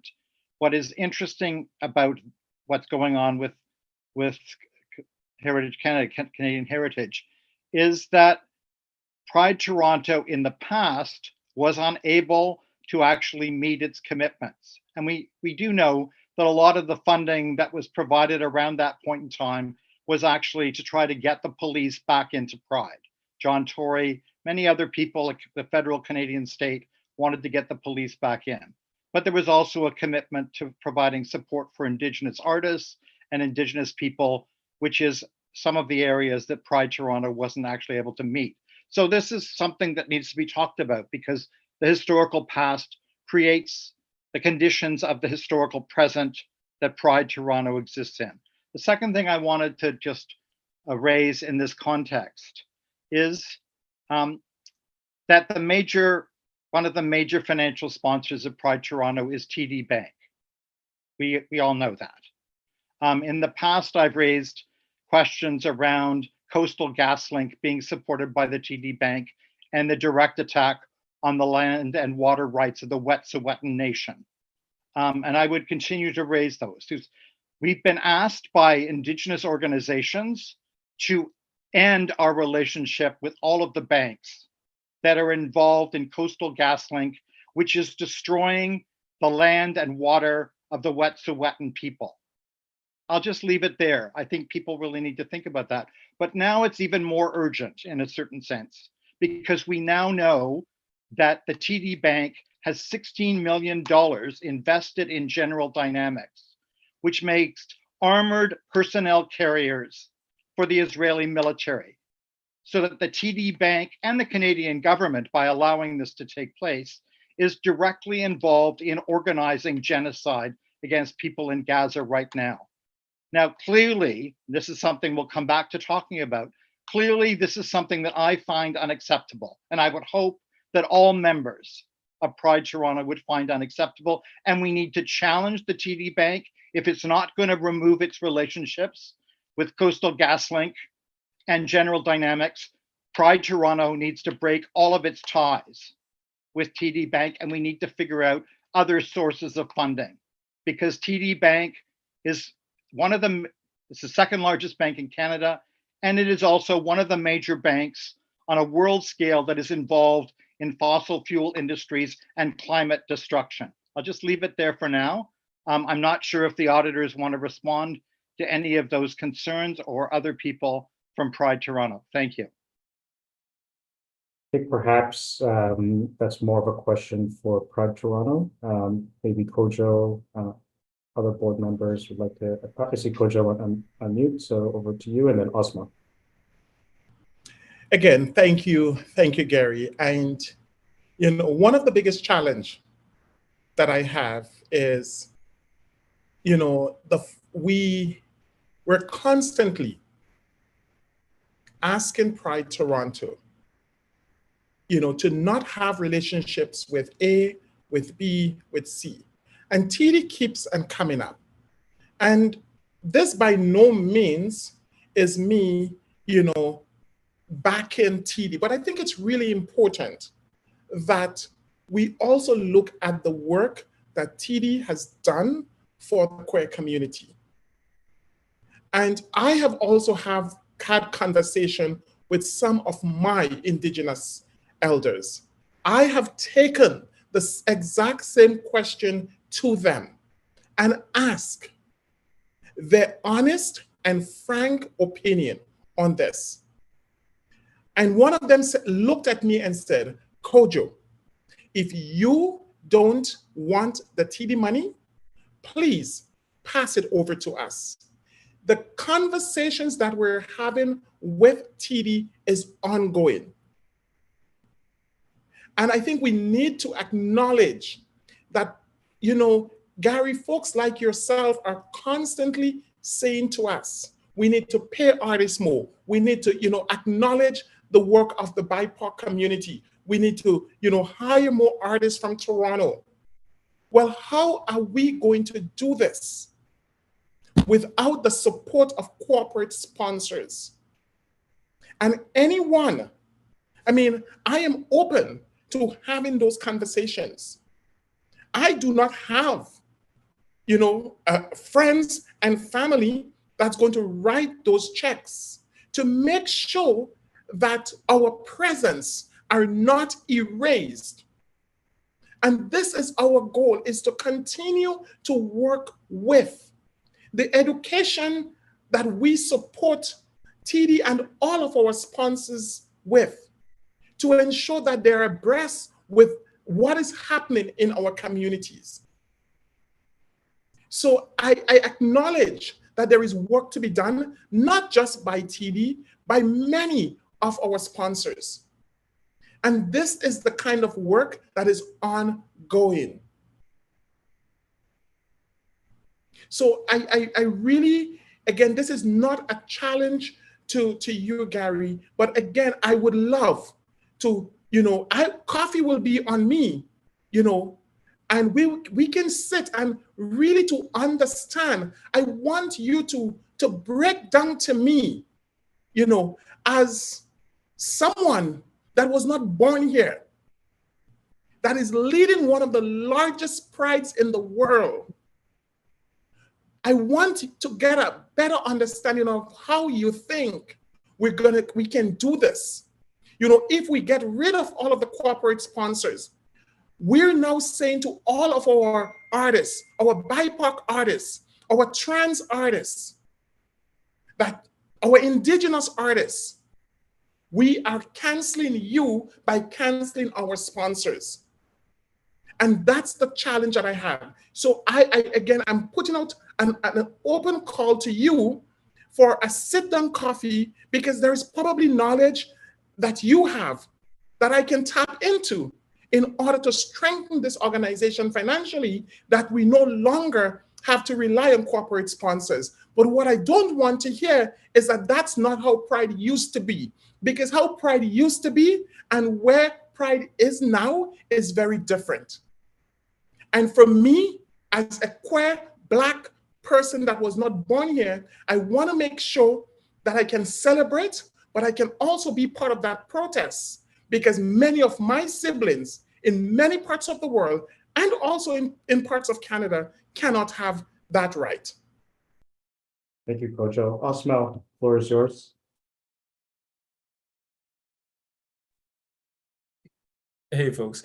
I, Kojo said everything I needed to say, but I did wanted to say one thing, and that was the fact that through the efforts of Kojo and his team and the board from Pride Toronto, we've seen the change from what we kind of inherit to where we are now. And so we can see that through the audited statements and seeing that we have done a lot in the past few years, and Kojo has done from since taking office.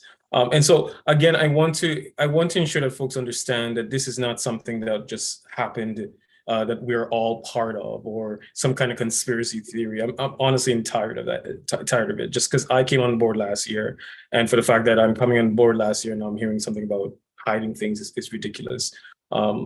I think at the end of the day is that it shows the work that folks are doing in the office. It's showing the work that we want to be transparent and we want to be accountable. And moving forward, this is I would say where Pride Toronto has been from since Kojo and his team has taken place, and the new board, and is where it's going to be moving forward in terms of finances as well. Thank you, Osmel. I see there is one hand and a number of questions in the chat. However, there is a motion to call the question moved by Eric Hunter. Is there a seconder to call the question, which takes precedence, unfortunately, over all the questions? Charles Pavia has seconded. So I'm not sure if it's prepared, but we will proceed to a vote on the motion to reappoint the auditors. Can I pass that over to you, Amanda, to manage? And the first motion is to call the question. Okay, I just wanted to clarify. Just allow me one moment to get that ready.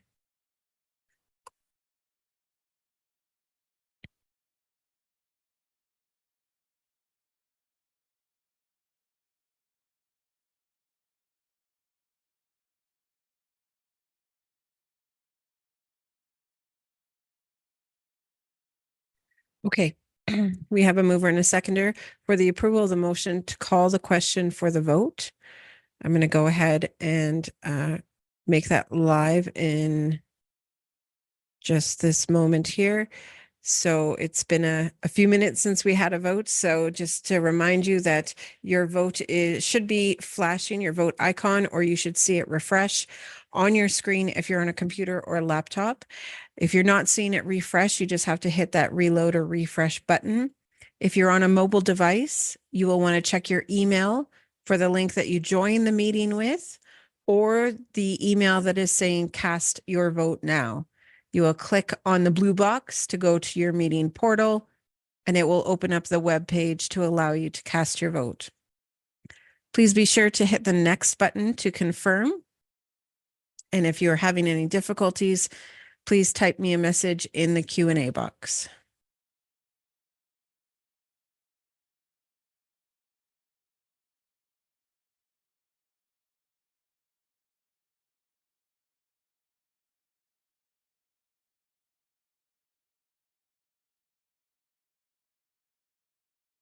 And there's just a minute left for your vote.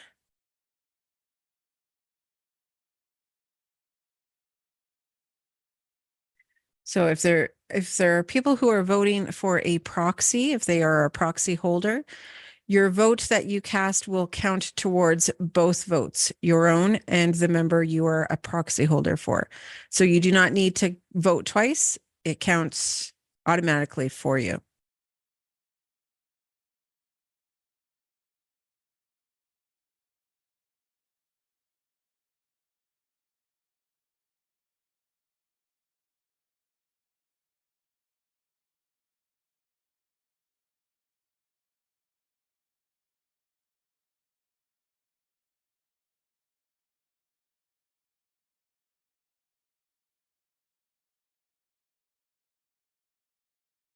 Excellent. That vote is now ended. I'm going to go ahead and share my screen.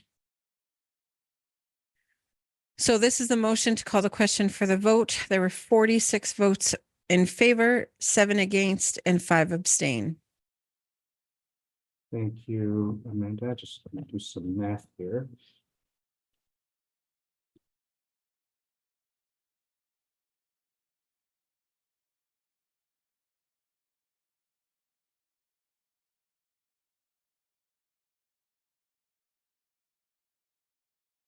This motion requires 2/3 majority to pass, and it is 95%. So the question is called. Amanda, I'll pass it back to you again to load up the motion to reappoint Crow Silverman LLP. Excellent. So now I'm going to go ahead and start that vote right away. Thank you, everyone. That vote should now be live on your meeting portal. This is the vote for the reappointment of Crow Silverman LLP as the auditor of the corporation to hold office until the close of the next annual meeting of the members at a remuneration fixed by the board of directors of the corporation. I'm not sure if our interpreter is frozen or if I am. I think our interpreter is frozen.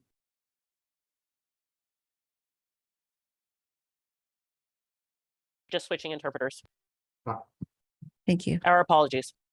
No problem.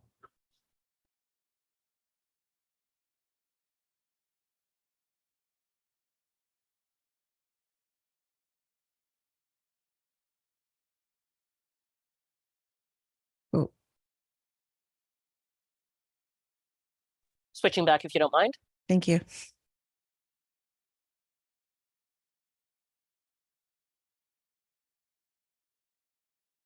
Okay, we have under 1 minute left to complete your vote.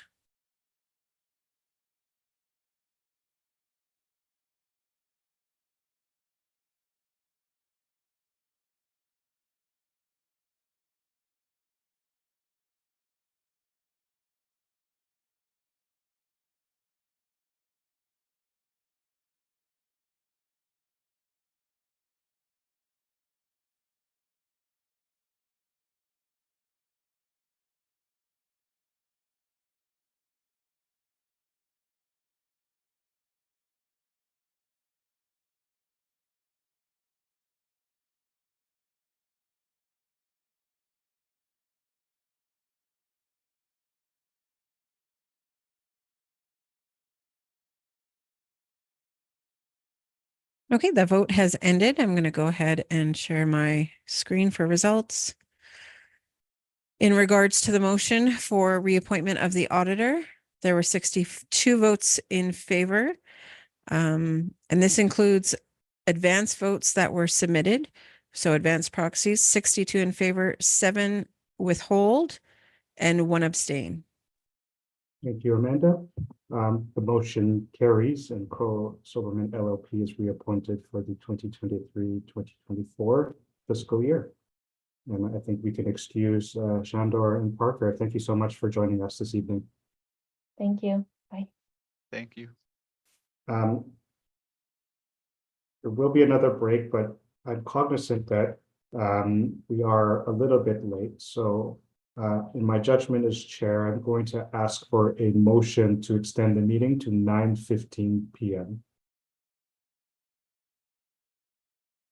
And then after that motion, we will take a 5-minute break.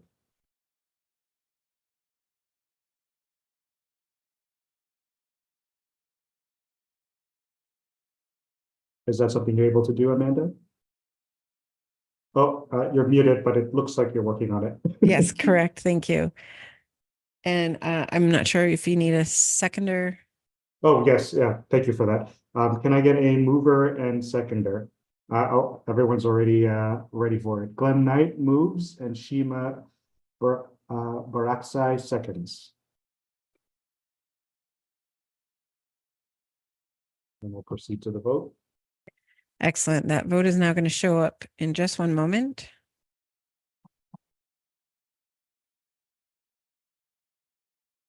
And it was 9:15, you said, correct, Grant? Correct. Thank you.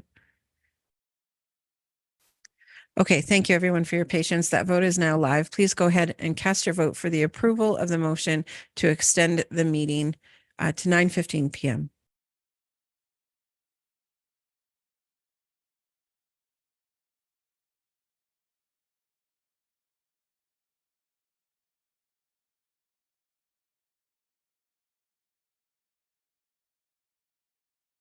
As folks are voting, I was able to catch a question in the chat around why the options have changed. I just do want to clarify, this is a new requirement under Ontario's Not-for-Profit Corporations Act. The regulations require that for motions related to the reappointment of the auditor and for board elections, that the options presented to members are for and withhold. That is not something we have a choice over. All other motions are for, against, and a version of abstained. Prefer not to vote. I forget the verbiage for this one, but I choose not to vote. I choose not to vote. Thank you, Amanda. So I just wanted to provide that clarity around why some of the options might look different.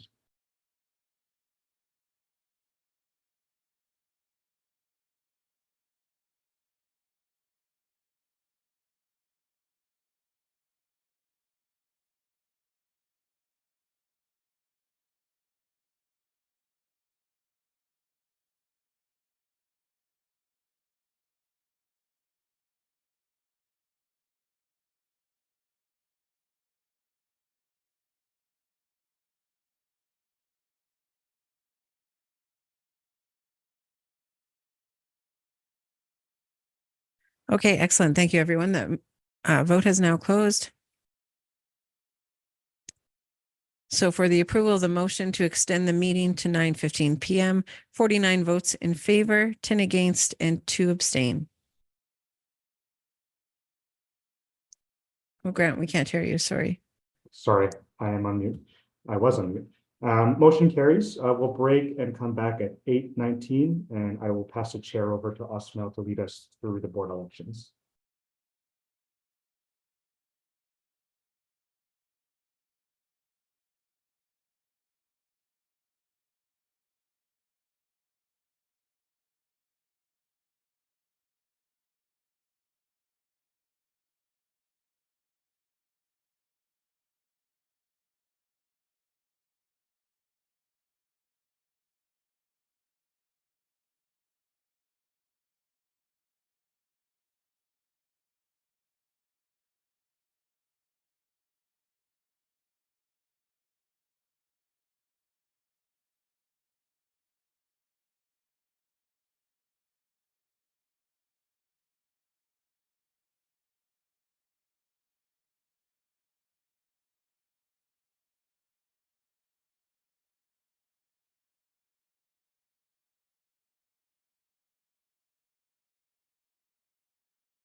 Okay, folks, 1 minute call.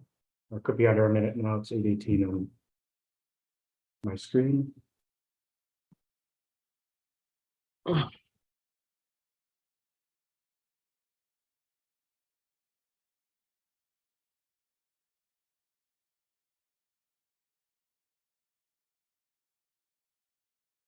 Grant, can you do me a favor and share your screen? I know it's a bit odd, but Oh, for the presentation? Yeah, I can do it. yes, Yeah. please. Yeah, no problem. Just tell me when to move along. Yes, please. It is 8:19, folks. So I will bring this meeting back here. Other than sharing the screen, I will pass over the chair responsibilities to Osmo, who will manage the next item of Board of Director elections. Just gonna share my screen here. Hope it works. Slide. Yeah. Oops. Oh. Here we are. Perfect. Over to you, Osmo. Wonderful. Good day, folks. My name is Osmel Gedamains. I am the treasurer of the board of Pride of Toronto, and I'm also one of the co-chairs of the selection committee in terms of sitting on the board for candidates. I just wanted to provide some information on the folks who are running for board candidate positions. We had a Q&A sessions last week where folks were provided questions. Some folk, unfortunately, we ended a bit early due to my own fault. And due to that, we were able to send out, ask folks to provide their questions, and then eventually having each candidate provide an answer to those questions, which was sent out earlier. So please, if you haven't, take some time to read those questions as we go along. Now, in terms of the recruitment process, as folks know, we've sent out a call out back in late November, sorry, not November, very early November, providing some folks some information in terms of getting onto to submissions on the board. Once that a selection committee was created, I became one of the co-chairs along with Troy Dunn, who also sits on the board. We were able to review a lot of applications, and with that said, we were able to interview folks, and these are the folks that are very interested in moving forward and also sitting on the board. We can go to the next slide, please, Grant.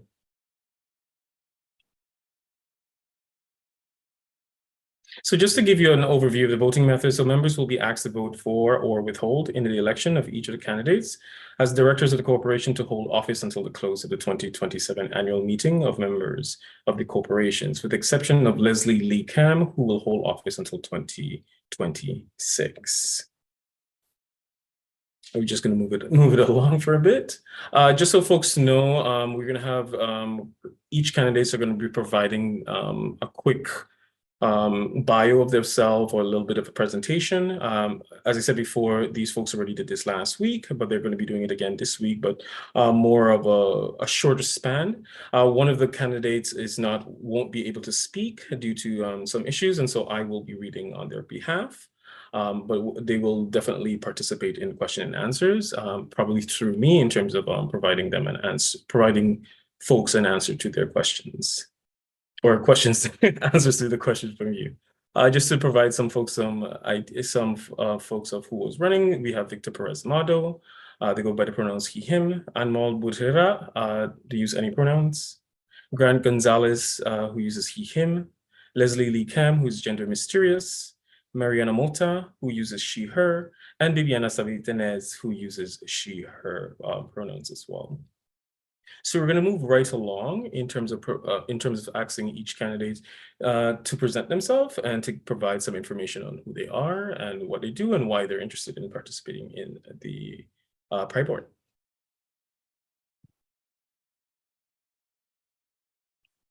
Just so folks know, we will be timing each folks just to make sure that we are on time.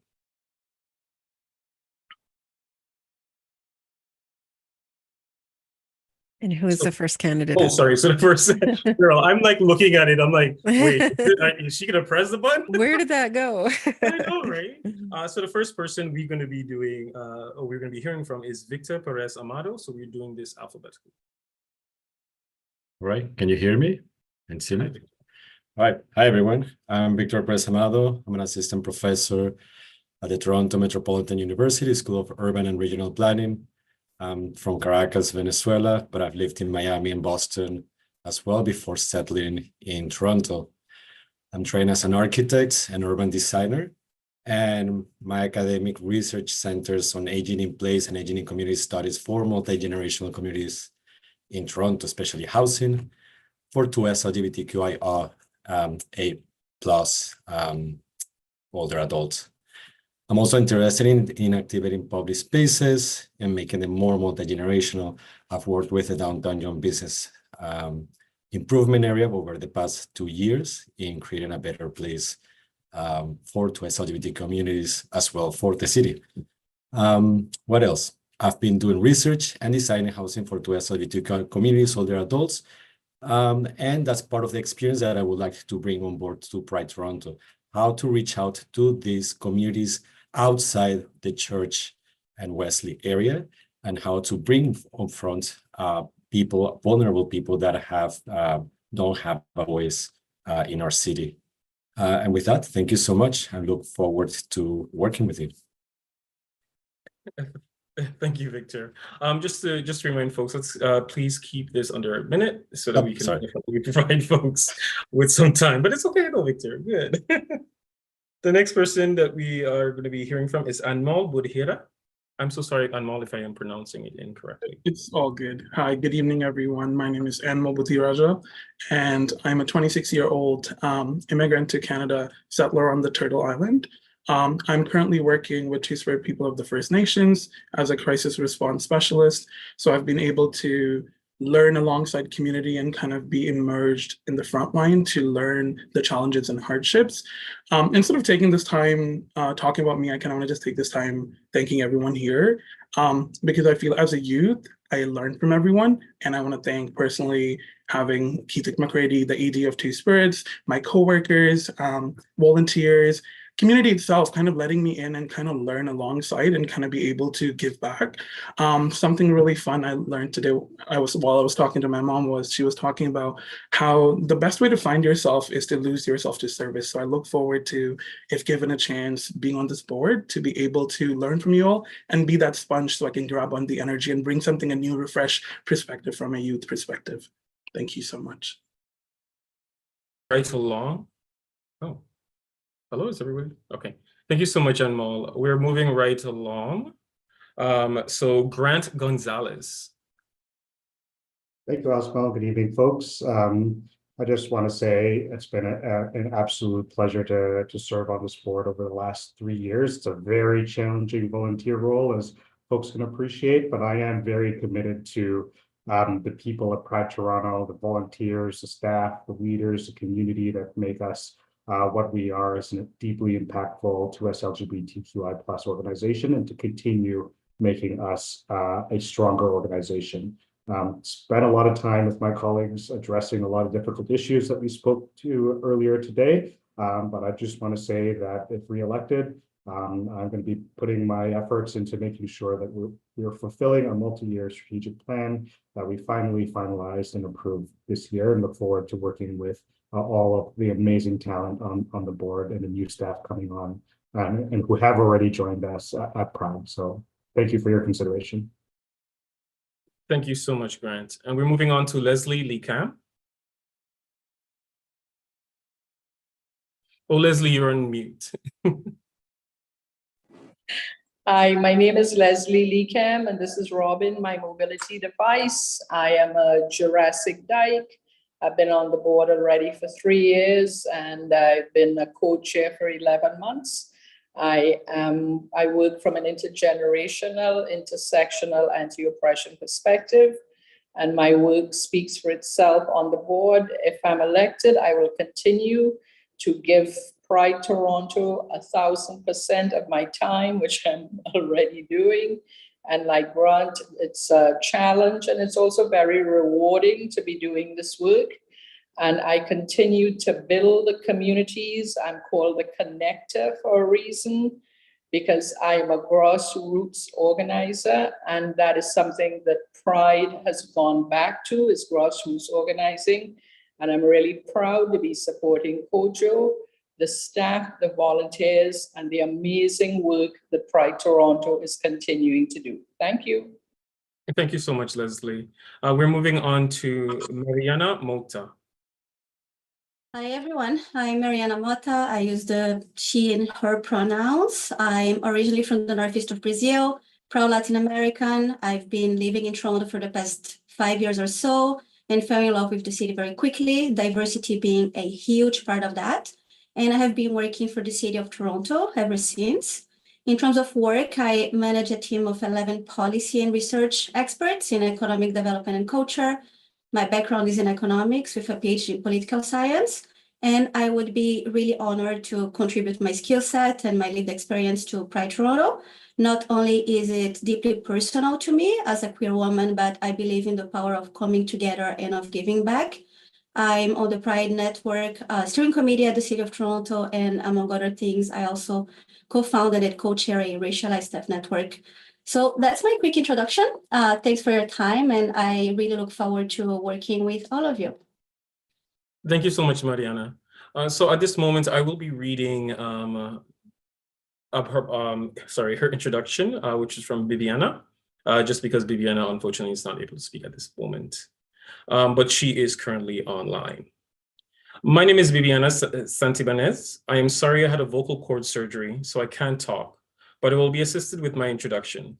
Bibiana is a trans Latina woman who has worked with marginalized communities for over 12 years and specializes in working with newcomers, refugees, and people living with HIV.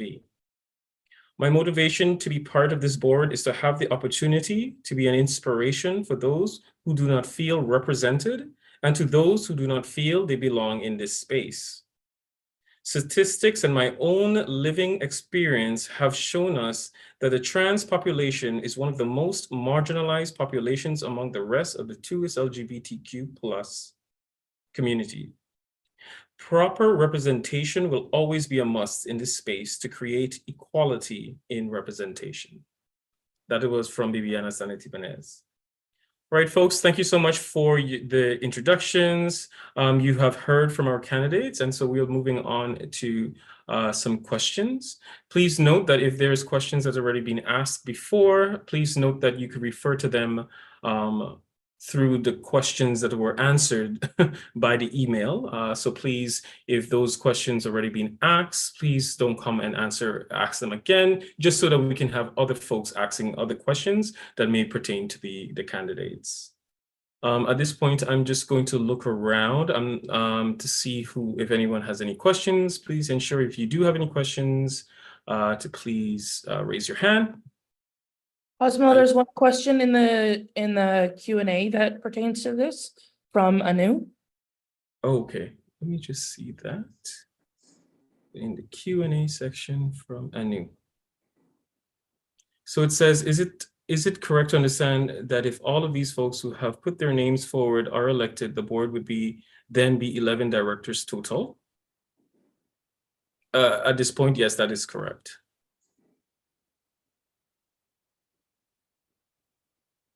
Is there any other questions towards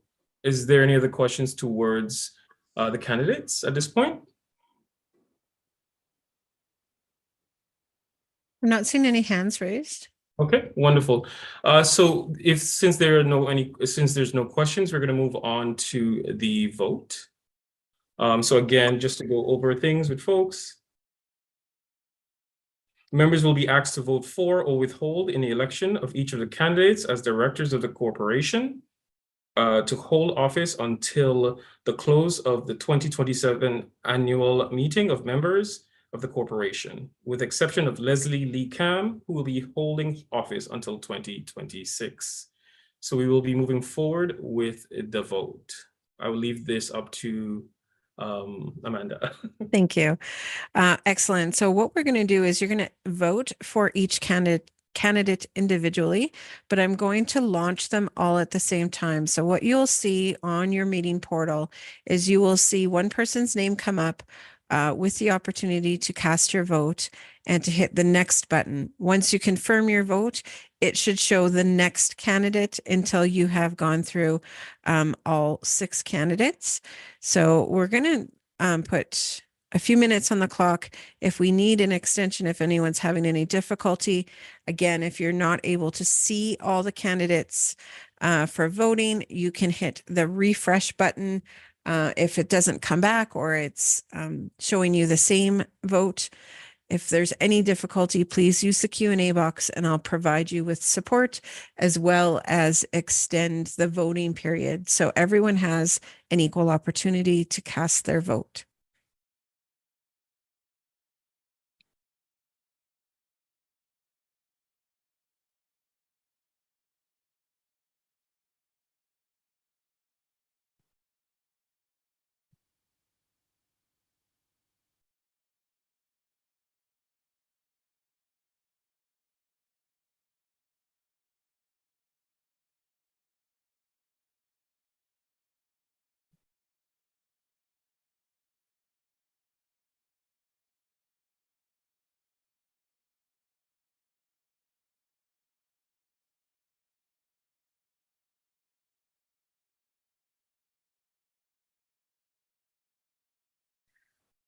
Okay, we've got about 25 seconds for some votes, a majority of them, some are 45 seconds. So again, if you're having any difficulty, please send a message in the Q&A or the chat and I can extend that voting period. But we do see a number of votes coming in, so thank you, everyone.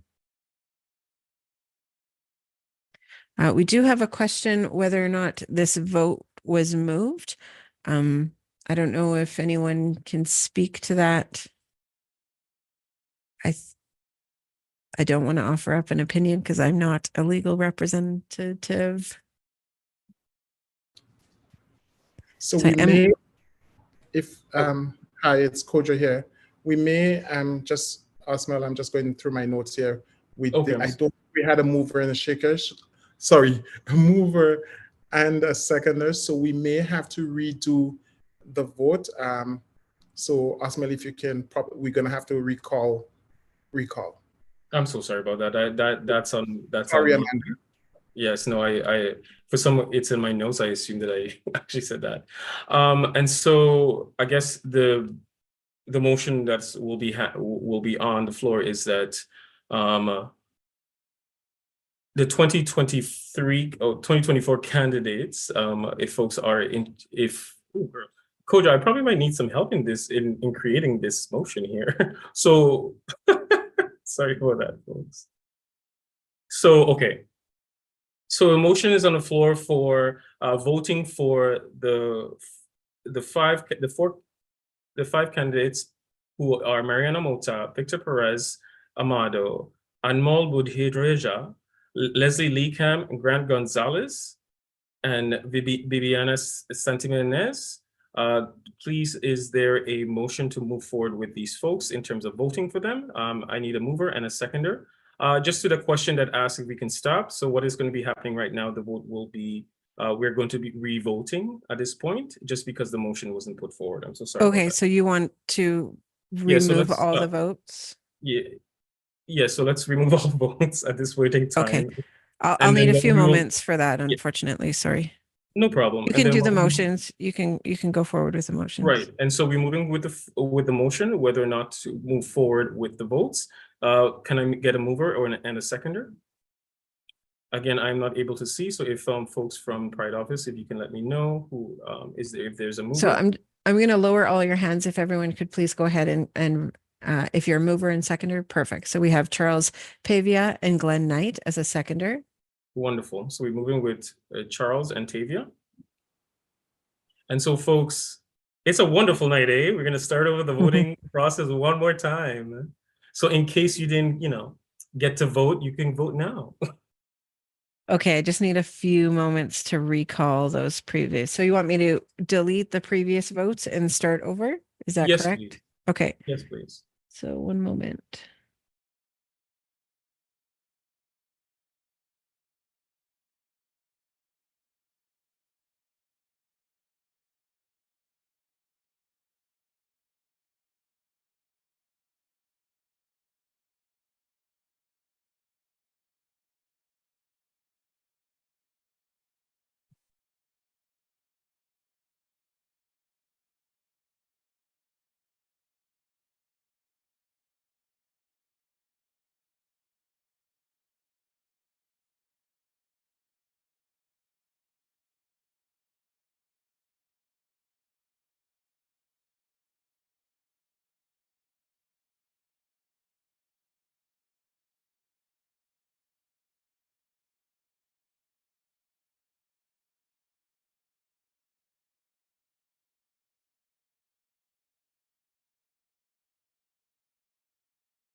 So at this point, folks, just so you know, the reason why we're taking a bit of time is that we are creating the motion, and then we're going to be voting on for and against this motion in terms of moving forward in terms of voting. And once that is completed, then we'll be moving into the voting in terms of casting your vote. Okay, sorry, I forgot. I missed that step. So we're voting. So right now we're voting on the motion of moving forward with the vote. Okay. As you said, it was what we're presented in terms of what is being second, and now the motion will be moved forward for the membership to vote on. So we're just getting that together and placing it on screen, folks.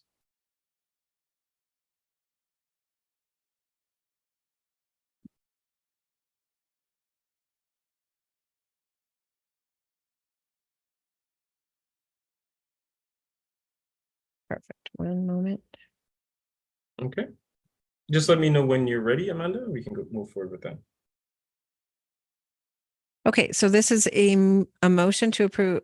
Do you approve the motion for the membership to move forward with the vote for the election? Yes. Perfect. And then once that is voted upon, then we will be moving into the vote. Excellent. Okay. So I'm going to go ahead and start that vote for the approval of the motion to go forward with the election voting. Please go ahead and cast your vote for this motion.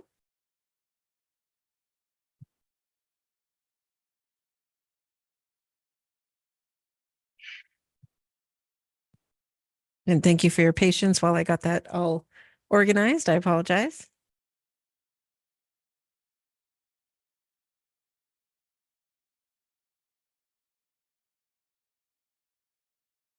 Oh no, not at all. That's my fault. That's not you. Oh, it's a team effort. And so now we're going to be and so once we get the results, then we'll move forward with the candidates. Yes. Okay, perfect.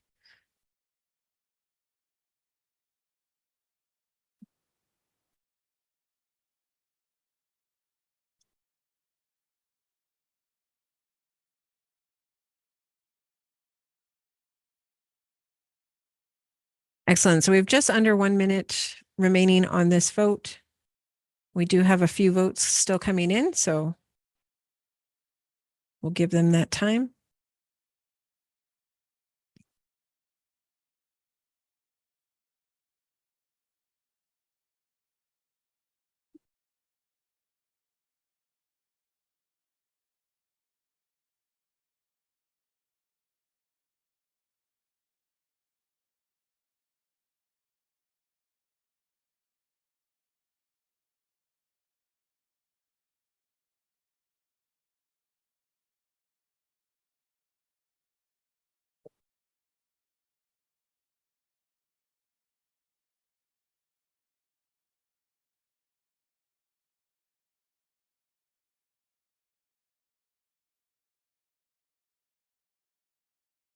Okay, excellent. That vote has now closed. I'll just go ahead and share my screen. For the motion for the membership to move forward with a vote of the election, 53 in favor, 3 abstain, and 2 against.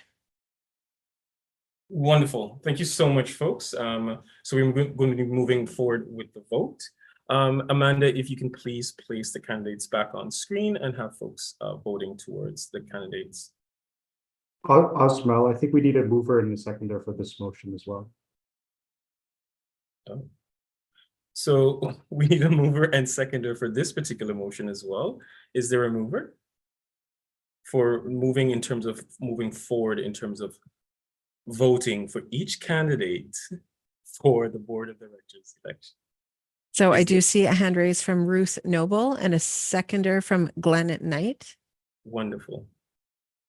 Okay, perfect. I'm going to go ahead. And as I said before, each candidate will come up with their own vote and you will choose your vote and then hit the next button to confirm, and the next candidate name should appear for you. And I'm going to put a little bit of extra time on there because I think 2 minutes for this is a little bit too quick. I believe we've got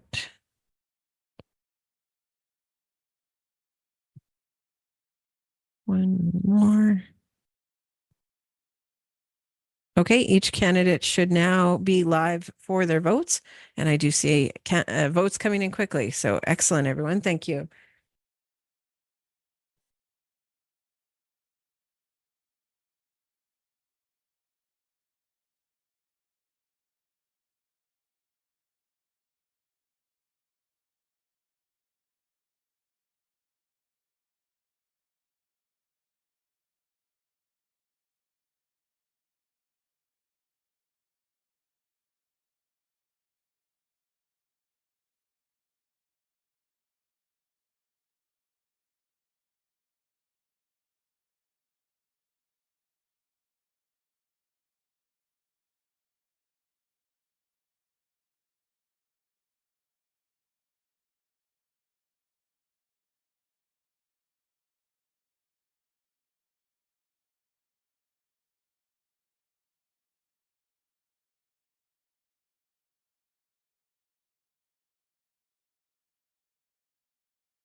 And so folks, we're just going to be waiting just for the results once it's calculated, and then we will just speak on the candidates.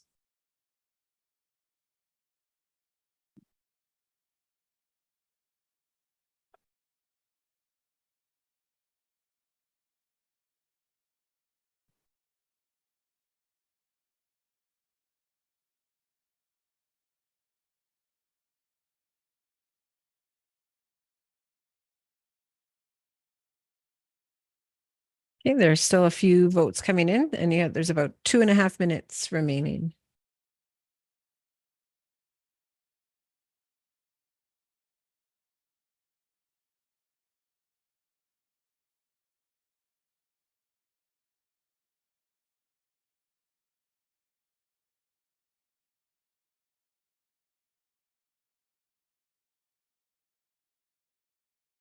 So again, make sure you're hitting that next button to get to the other candidate votes.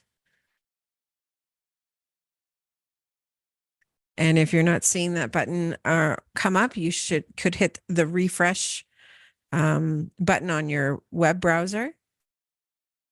As well, it is recommended you use Google Chrome if you're on a computer or laptop. So if you're having any difficulties and you can just copy and paste your vote or your link into a Google Chrome browser, you may have some less difficulty.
I do want to say one thing to folks who are on the, I guess on the chat, just so folks know, all the folks here do have experience and have a lived experience and are skilled in terms of the work that they do and what they bring to the Pride board.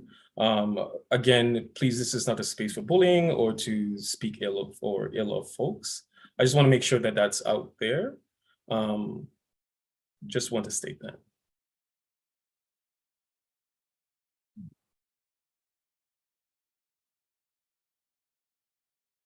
Okay, thank you, everyone. Majority of those votes are now closing. So I'm going to go ahead and share my screen for full transparency so everyone can see.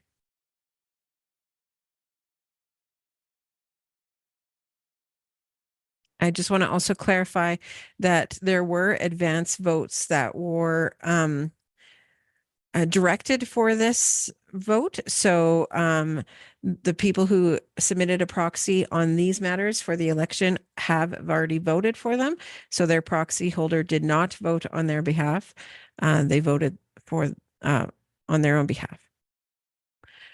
So for Victor Perez Amando, 65 votes in favor. For Viviana, 59 votes in favor.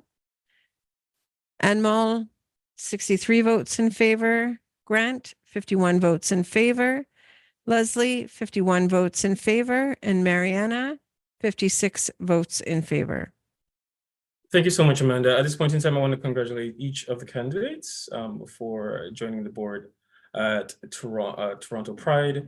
I know that you'll be bringing a lot of your experience and all of your lived experience and skills, just because, you know, I just want to make sure that folks know that, onto the board.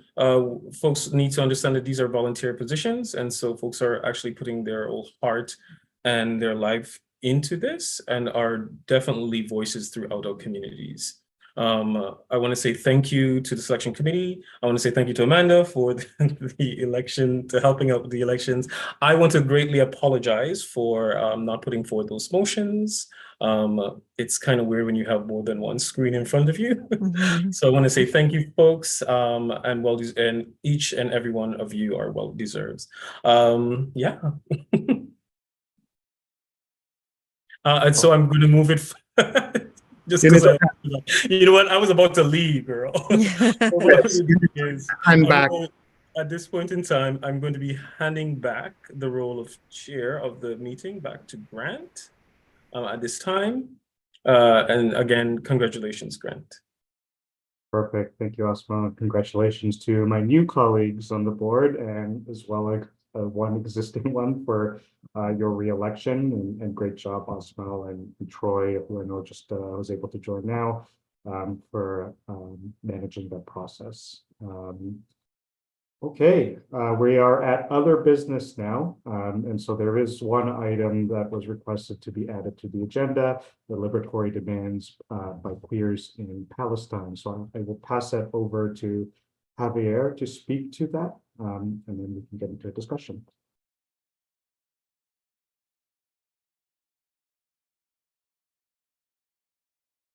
I think you need to raise your hand so that Amanda can give you the capability to unmute. Oh, there you go.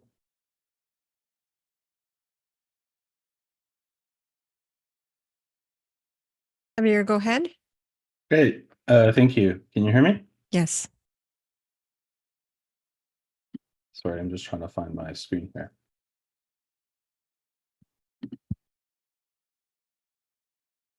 So on November 24th, Pride Toronto made a statement, and folks here may have seen it on Instagram or Twitter. And this was in response to a November 16th town hall meeting where members asked Pride Toronto to endorse what are called the liberatory demands by queers in Palestine. And Pride Toronto made this statement. It failed to acknowledge Israel's ongoing genocide of Palestinians. In fact, it both cited it. It did demand a ceasefire, but that's about it. It neglected to address the use of pride imagery for pinkwashing Israeli apartheid. It did not mention ethnic cleansing, settler colonialism, or the criminalization of protest, as we're seeing happen now. So I just really wanted to bring to this board's attention and to our membership what the liberatory demand from queers in Palestine actually is, and if we as an organization are to actually recognize that Pride's roots lie in the risks taken by our queer and trans elders and go beyond statements and letters and actively engage in decolonial and liberatory struggles. It's not enough for us to say TD does good stuff. for queers also, where do we go? It's not enough for us to say a ceasefire. It's not enough for us to wait until the membership shows and demonstrates and pushes us onto the right side of history. Pride Toronto actually does not have a good history when it comes to supporting Palestinians and queers in Palestine. If we remember in 2010, Pride Toronto actually banned queers against Israeli apartheid from marching in the Pride March. It only took a massive community outpouring so in order for Pride to reverse its statement. So I also just want to bring attention to one other thing that folks may or may not be aware of. It was exactly 33 years ago, 3 days and 33 years ago, that ACT UP New York disrupted a live CBS newscast, and they demanded the government fight AIDS, not Arabs, amidst the Gulf War. And they actually forced the show off the air. The night before that, on January 22nd, 1991, so literally 33 years ago, they engaged in multiple coordinated actions, including dropping banners in Grand Central Station demanding money for AIDS, not war. Just 2 days ago, ACT UP has now signed on to the liberatory demand by queers in Palestine. But not only that, it has announced its support for the global boycott, divestment, sanctions movement.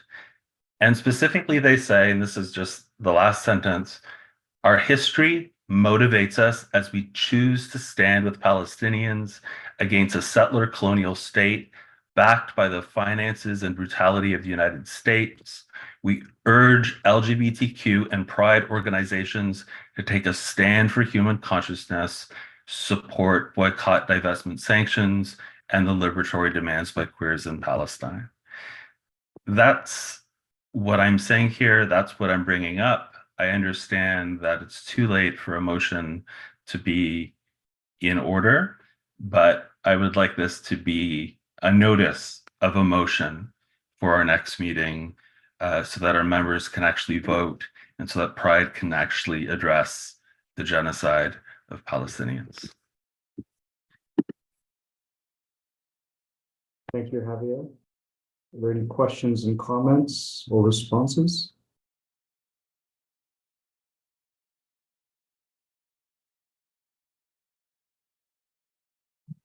In the Q&A, Gary did say his hand is raised. Yes, Gary, you're able to unmute.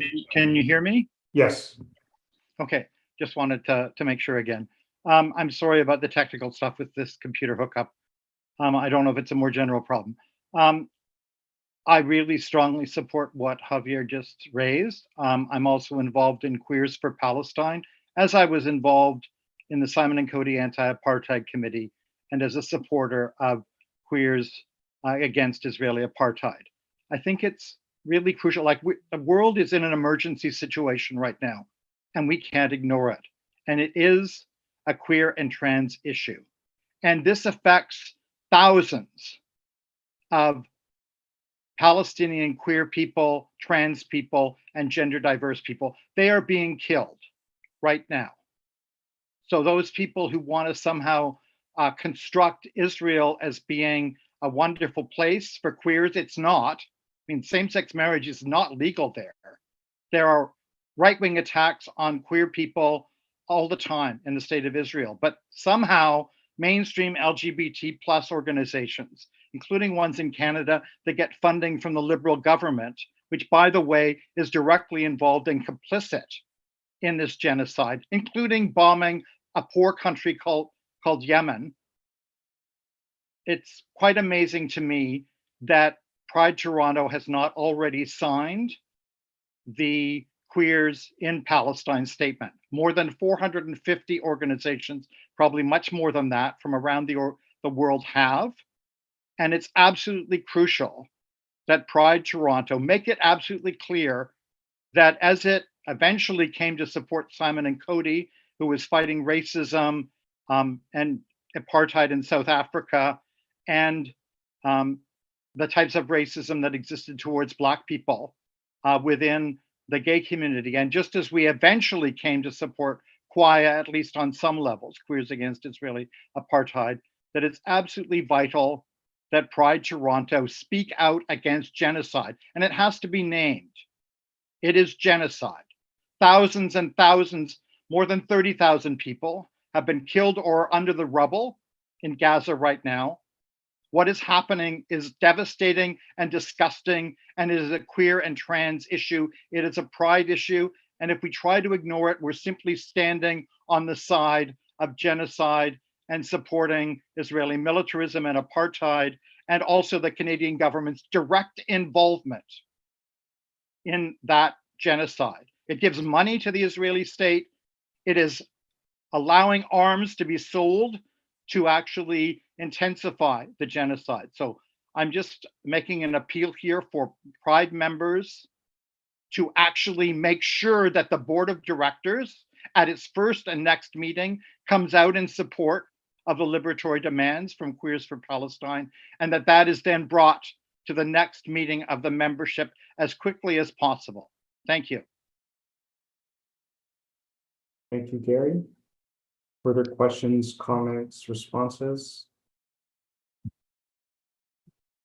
I will reiterate the position of the board that we are, of course, absolutely dismayed by the events in Palestine and Israel, and distressed, to say the least, about the rising number of deaths of innocent civilians in Gaza.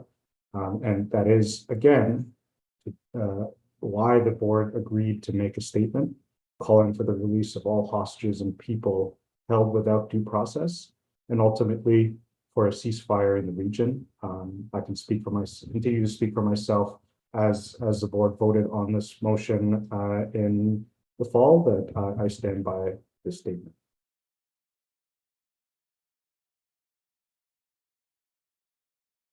Not seeing any hands raised. Thank you. There are two questions, and we have a little bit of time in other business.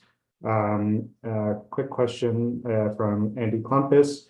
Pride has a significant amount of cash on hand, and outside of the grant repayment, it's continuing to make money each year. What's the long-term plan for using this surplus money? I think that's a great question for both Osmel and Kojo, so go for it. Thank you, Andy. And again, one of the things, the biggest challenge that as event planning with Pride, the Pride celebration being a major part of our expenditure, having that reserve. So it's that monies that are there is what we're currently using to book all of our artists, book our stage, make all of those deposits. So that small amount, so it appears as though it's a lot of money. But on the grand scheme of things, this is what is helping us to not have to dip into our surplus and line of credits.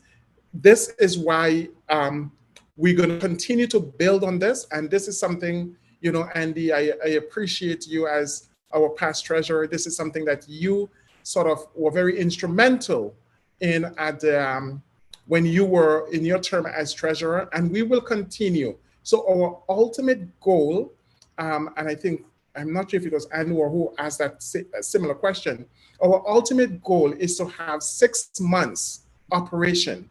But again, working with Amit, we need to figure out where that 6 months lies. So it's like half of the year operating sort of in a reserve so that we can also tap in to investments. So yeah, so it may look as a lot, but I can assure you that it is not. And I do see my good friend and our finance manager, who is currently on a well-deserved vacation in India.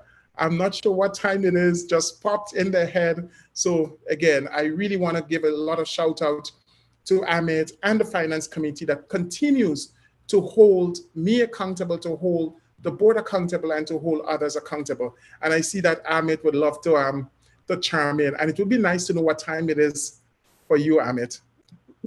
It's almost 7:30, so I just speak with regarding the surplus fund. So we have a festival in the month of June, but our cash inflow is coming starting in month of April. So the majorly revenue is coming month of April to July.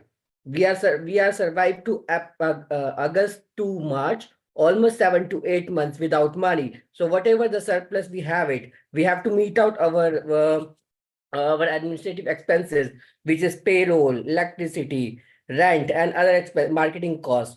So our cash burn almost is 180 to 200,000, 200,000 per month. So if you make the calculation like 1.6 million, we are paying our pocket without earning any revenue. So that's why we are not touching our surplus fund to invest the money, because we have to meet out our regular expenses. If we have a surplus of that cash burns, we can invest that money for our future purpose, like which you are talking about. Like we have a surplus in July, but that surplus we are using August to March. After that, we don't have the surplus, because in that time we are in a break-even point. If we have such excess money after the break-even point, we can invest the money and we can earn some interest from that investment. But as per current situations, we are in break-even if we are talking about in terms of finance. Thank you, Kojo and Amit, for your responses to that. Just acknowledging a message from Javier Padilla to confirm that the statement here is our notice of motion put forward for Pride Toronto to adopt the regulatory demands by peers in Palestine, and that this will be on the next agenda at the next membership meeting, and the Pride Board takes that under advisement.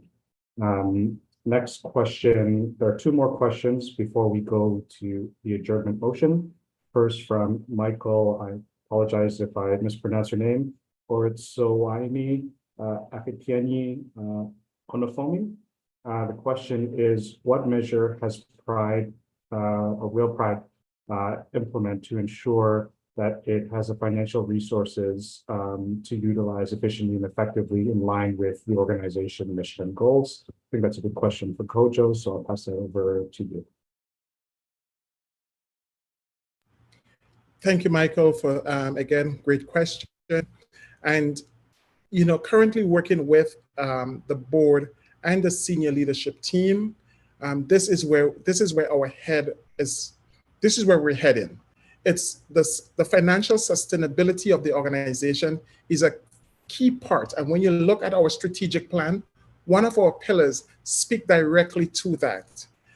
We just went through a hiring process, and we were able to hire a new director of development that brings a lot of skills. But one of the things that I was very attracted to was their ability to not just rely on sponsorship and or government fund, but really to look, we're going to start to look at how can we diversify our income? How can we just not rely on two main source of income? So that's something that we are going to be looking at. I think we all have seen the impact of COVID and what it has done to many organizations, including ours. The cost of everything that we do has gone up. Everything has gone up by, in some cases, like our insurance that went up over 300%. Our general just staging, marketing, everything that we do has gone up. So we're constantly having to be vigilant at our spending. So it's something that we're all watching. My board members do not sign off anything without doing their due diligence. I do not approve anything without doing due diligence. Amit do all of the checks and balance before. Our directors and managers are doing the same thing. So it's a team effort in terms of holding each other accountable, ultimately so that the community can benefit. But a big piece is really going to be looking at how we can diversify our income to really ensure that the financial sustainability of the organization can continue beyond, the next year and the year after, and we'll be able to see Pride Toronto as a long-term impact on our community. Thank you, Kojo. I am cognizant of time. Ellen and Arthur, I just want to acknowledge that your hands are raised, but we are approaching 9:15. And so I would encourage you and others here in the meeting to please email board@pridetoronto.com or membership@pridetoronto.com if you have additional questions that you would like answered by the board. It being 9:09, I'm going to move to adjourn the meeting. May I have a mover and seconder? Robert Chevalier moves and Glenn Knight seconds. And I will pass it over to Amanda to conduct the vote. Thank you. I've now launched that vote for the approval of the motion to adjourn the meeting. So it is live on your meeting portal.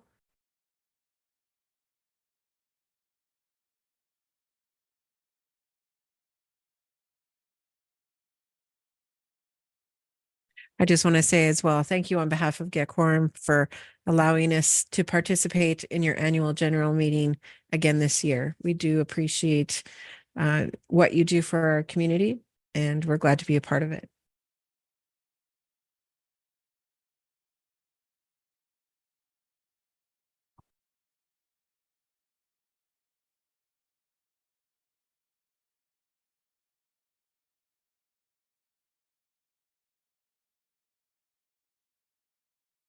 Okay, that vote is going to close here in 5 seconds.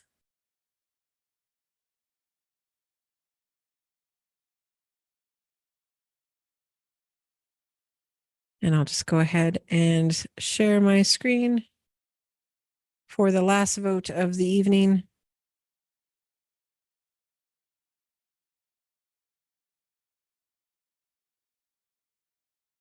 There it is. Perfect.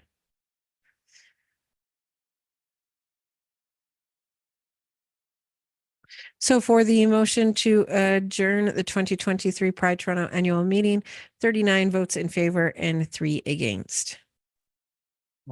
Thank you, Amanda, with 39 in favor, 3 against. The meeting is adjourned. I just want to say thank you to each and every one of you, staff, volunteers, for all of your support, the ASL interpreters, Get Quorum as well, for making this meeting successful. Mahogany, a two-spirited people, the First Nations, for joining us and leading our opening ceremony. And last but not least, volunteers and members who continue to invest significant time, commitment, and ongoing engagement with Pride. We're not anywhere close to an organization we could be without the strength of your support. So I just wanted to say thank you on behalf of the board, and look forward to seeing you over the coming months, and certainly at the Pride Festival, which is the last weekend in June, the long weekend prior to Canada Day. Excited to celebrate another Pride season with you. All right, have a good night, everyone.